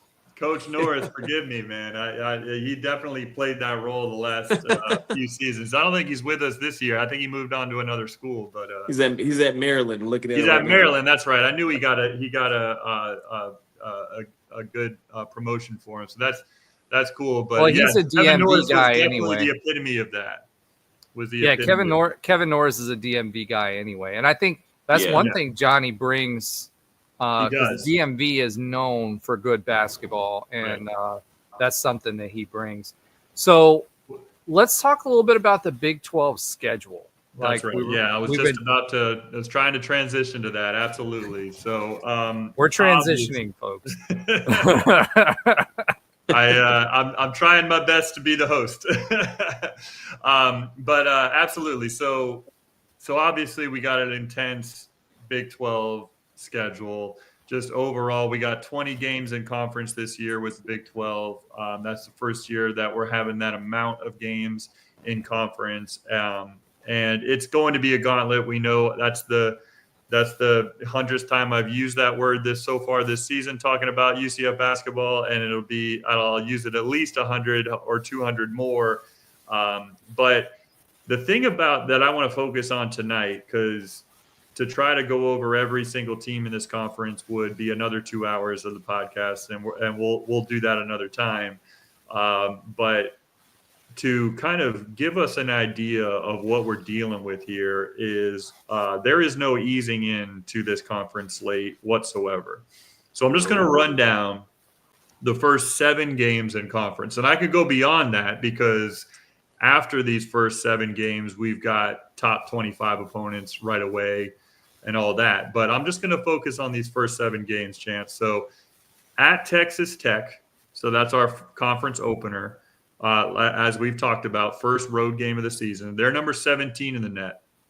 Then we go. Then we have the rematch that everybody's anticipating, and they're anticipating even more so than probably we are, is number 7 Kansas coming back to Addition Financial Arena on January 5th. And that game's at home. They're number 7 in the country on the AP poll. They're number 12 in the net. Obviously, we know who Kansas is.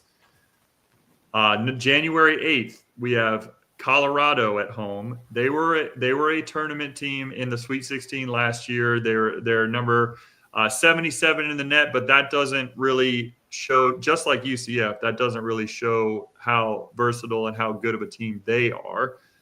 And then turn right around. So this is within a week. January 5th, January 8th, January 11th. January 11th, we go to Arizona.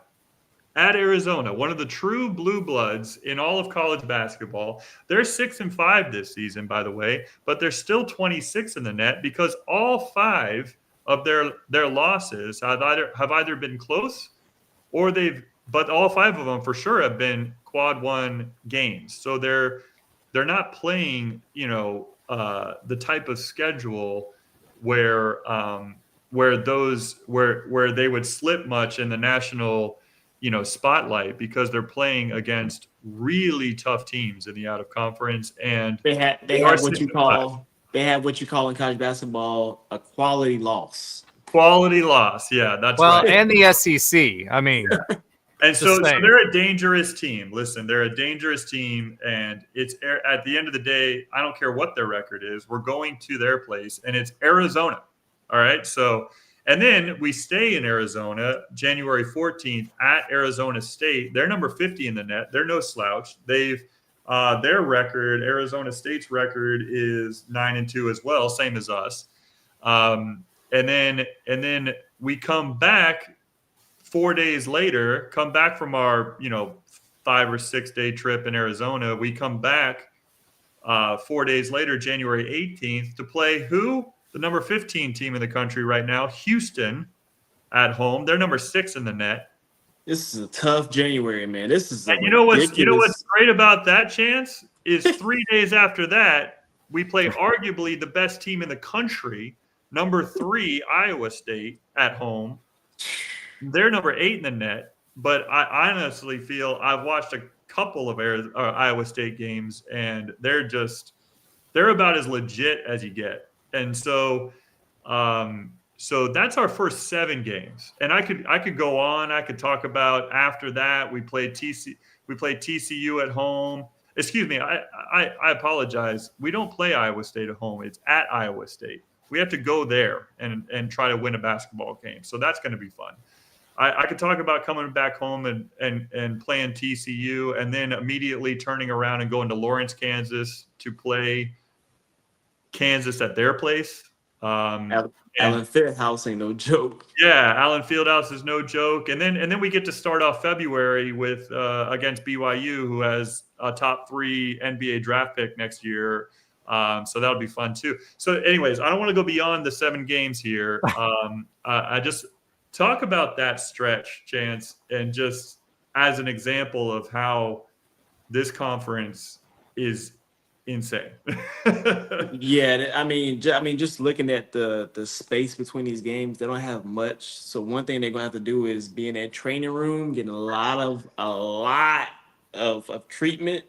Mm-hmm. They're gonna have to watch a lot of film. I'm talking about. I mean, I've never seen this. I mean, I've been watching college basketball a long time. Has January normally been that many games in the stretch of 2 weeks? I don't know if it's because we're playing 20 conference games that they're just jamming them all in, but that's a lot of games in January, right? I mean, and that's not even all the games in January. The last game is that we got 2 more games, TCU and at Kansas. So we got this. So Chance, talk about that too, like what kind of toll all of that travel takes. I know I hate it when I travel for work. I travel quite a bit, and if I go on a 2-month stretch where like I'm going I may be in Gainesville, I may be in Auburn, I may be in, I may be in Sandy, Utah, and Salt Lake City area, all within the span of like a month and a half. I'm beat, and I'm not playing basketball games. You know what I mean? So talk about that a little bit. So I know, in the American, most of the schools are right here on the East, going up the East Coast. The majority of the schools were on the East Coast. You had the Houstons and schools like that were a little more off the grid. But with the Big 12 and how Big 12 is so spread out across the country, it's going to be interesting to see how they bounce back from these games. Because if you talk about going from let me see here, from Orlando all the way to Arizona playing against Arizona Wildcats. They get to stay. They get to stay in Arizona, which is good, and go play against Arizona State. But they have to come way back to Orlando and play 4 days later against a team like Houston, and then go back up to Iowa. That's the part. You're not getting good sleep and rest. You know what I mean? You're traveling. That's the big thing is the sleep. People say, oh, well, it's only a plane ride away. Yeah. Back in the day, bus rides were longer. Yeah. I get it. But another thing is the elements too. Because you're going from Florida to Arizona. Both places are hot, but over there in the West Coast, it's a little more dry climate. And then you go from Orlando to Iowa, where you go into where it might be a snowstorm. Mm-hmm. The elements, being on the plane for all those hours. All the film that you have to constantly be watching in January, they're going to be watching. The coaching staff. We talk about the players. The coaching staff is going to be busy. Mm-hmm. The coaching staff. Because they're normally watching film 2 or 3 games ahead. So I don't know how they I don't know how they're gonna find time to really lock in on these scouting reports and get rest, because we weren't traveling like this. We were going to USF. Right. Hey, we don't say that around here. It's the cows. Yeah. East Carolina. That was traveling, but that's nothing like this. This is like NBA traveling. Yeah. This is like more of like an NBA. But y'all also didn't get charter flights. I was about to say, luckily they're going to be traveling a little bit different style than we were. At least I was. Yeah, we were like, we did travel charter. We did travel charter. I think I came in. I think like Johnny's second year was when they started implementing the charters, but we weren't flying charters every game. It was like kind of like half and half almost. Yeah. This is where the charter flights are going to be really important on these games. Very, very important. Because if they have the commercial flights every game, that would be tough. So not to put y'all on the spot, but and this is a way we can kind of wrap up this first, let's call it third of the conference slate here. What do you think? And this is going to be tough to answer, but this is BW Knight's comment here, his question. But how many games do we have to win in this first 7 for you to feel that we are dancing this year? Or let me say this: what do you think our realistic expectations are for this stretch? Because this is no joke, as we just talked about. Man, let me go back to the schedule here. All right. How many games in the first 7? First 7. Looking at that stretch.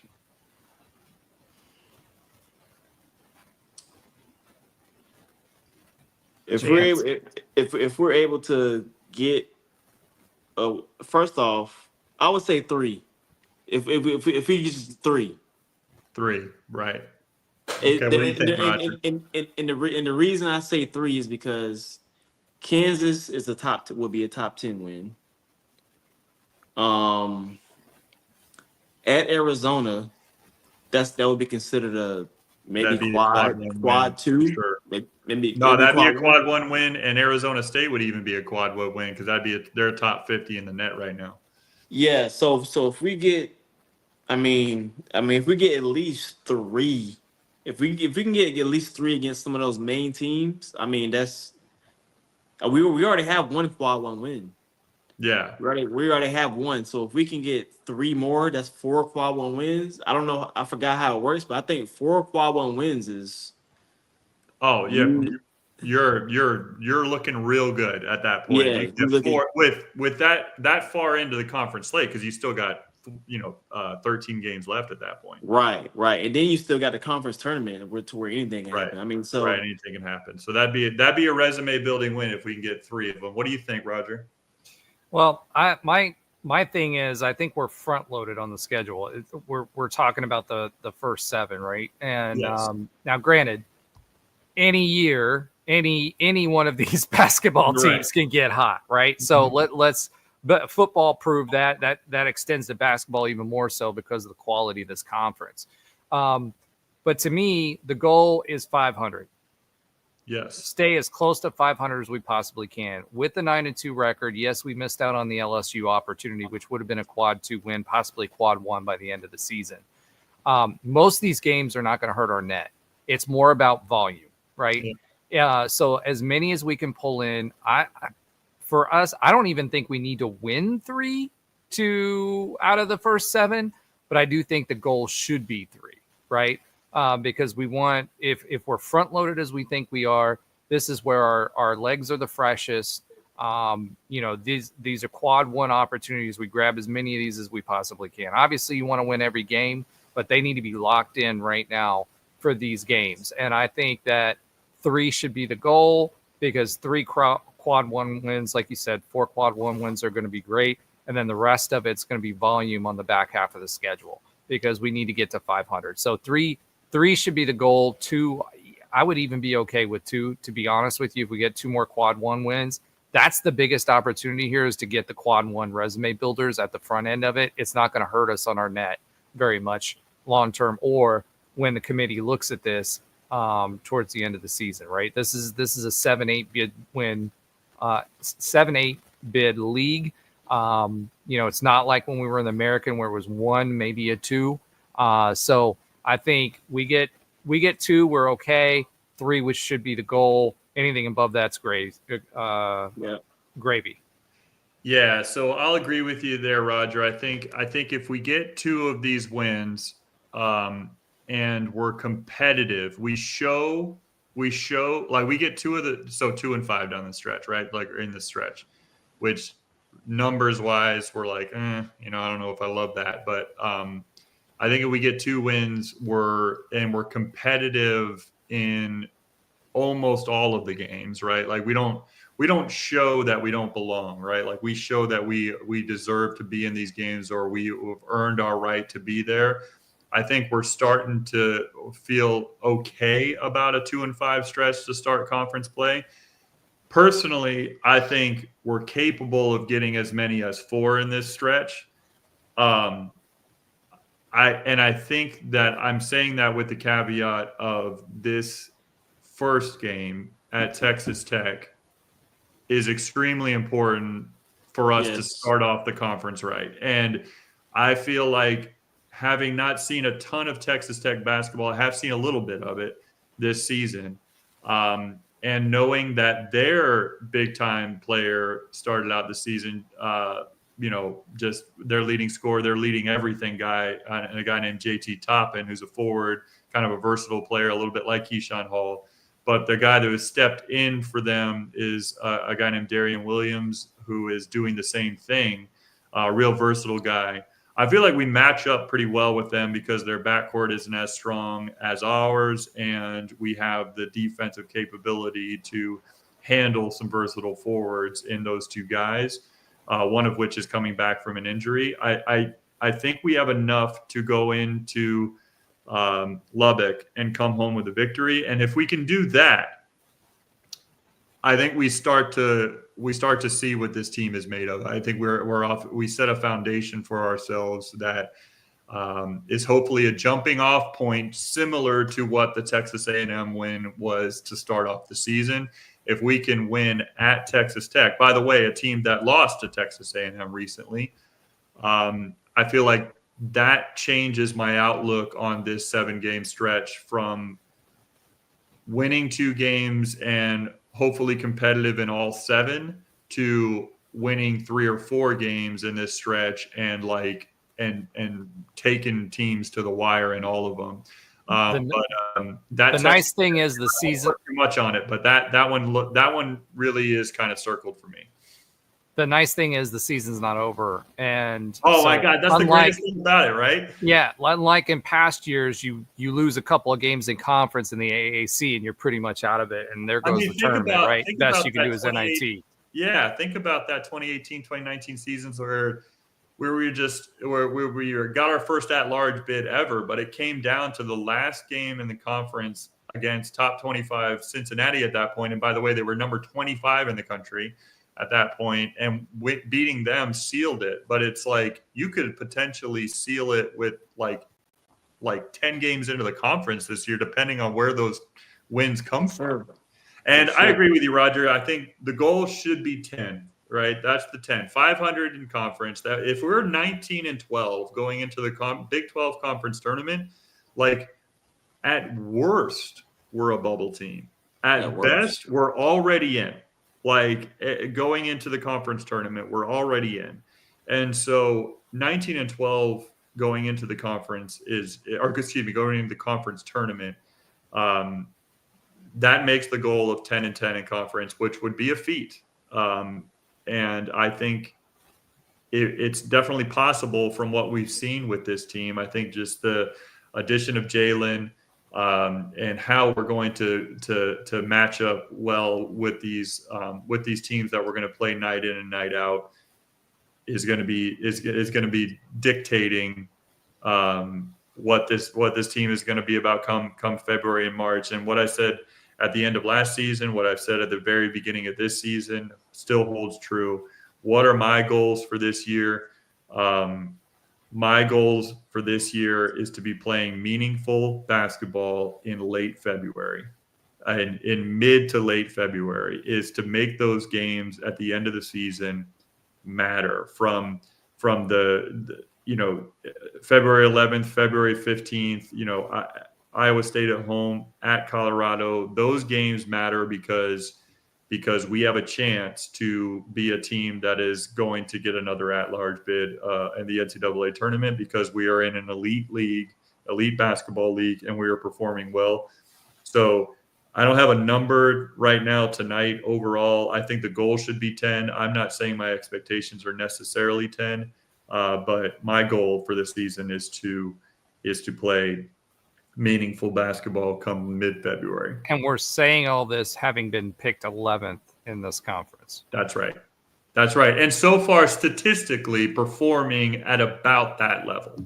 Like right now in the net, we are essentially 14th out of the 16 teams.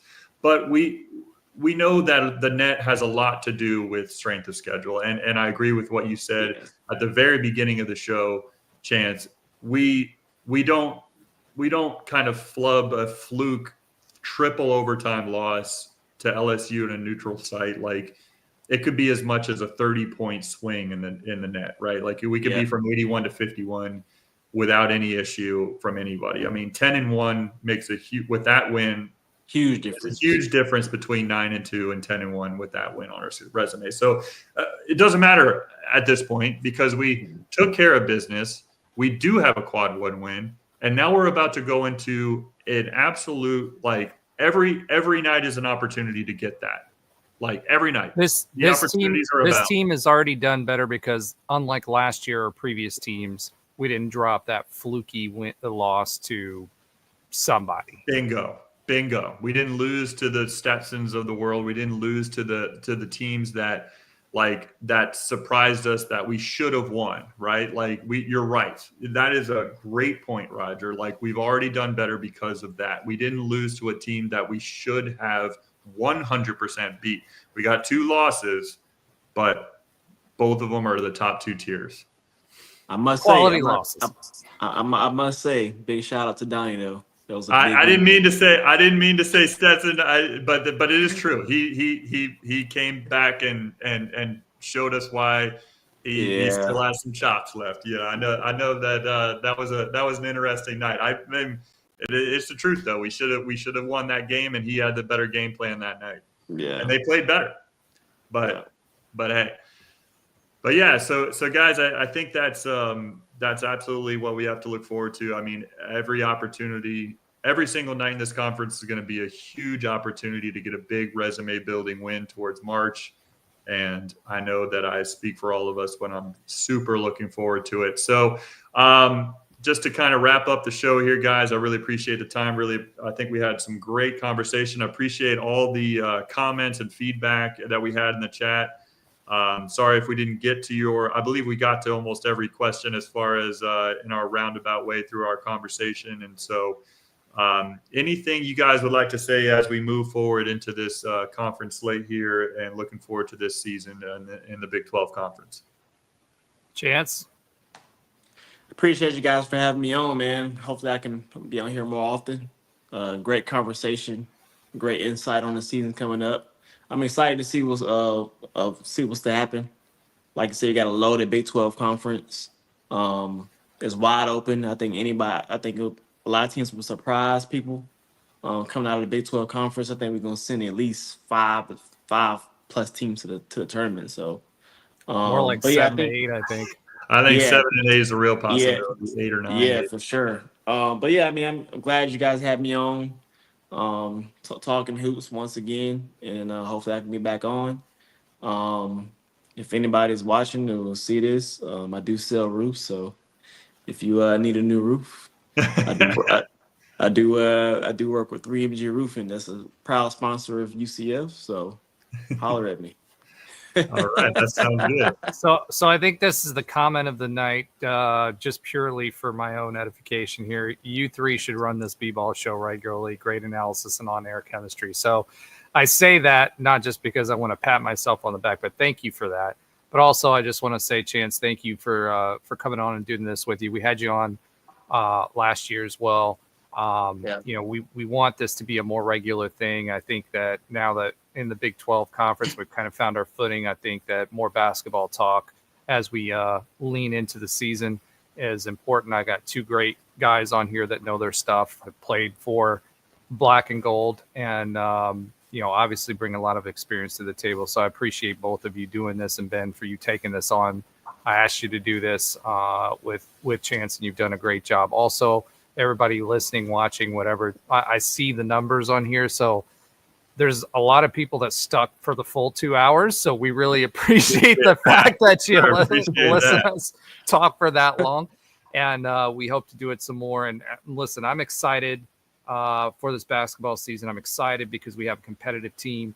When we were going in the Big 12, we didn't know if we were going to, you know, there's a lot of talk about how much money this program has and how we stack up with the rest of it. But Johnny Dawkins did a great job last year, surprised me. And my expectations are higher, obviously, this season. I think we've got a good roster. I think we're going to play a lot of exciting basketball. And we have defense. We have free throws. And that means a lot of wins. And if we can do that, I think this is going to be a real fun season for Knights fans. And I hope you join us along that journey. That's what I've got for this evening. Go ahead, Ben.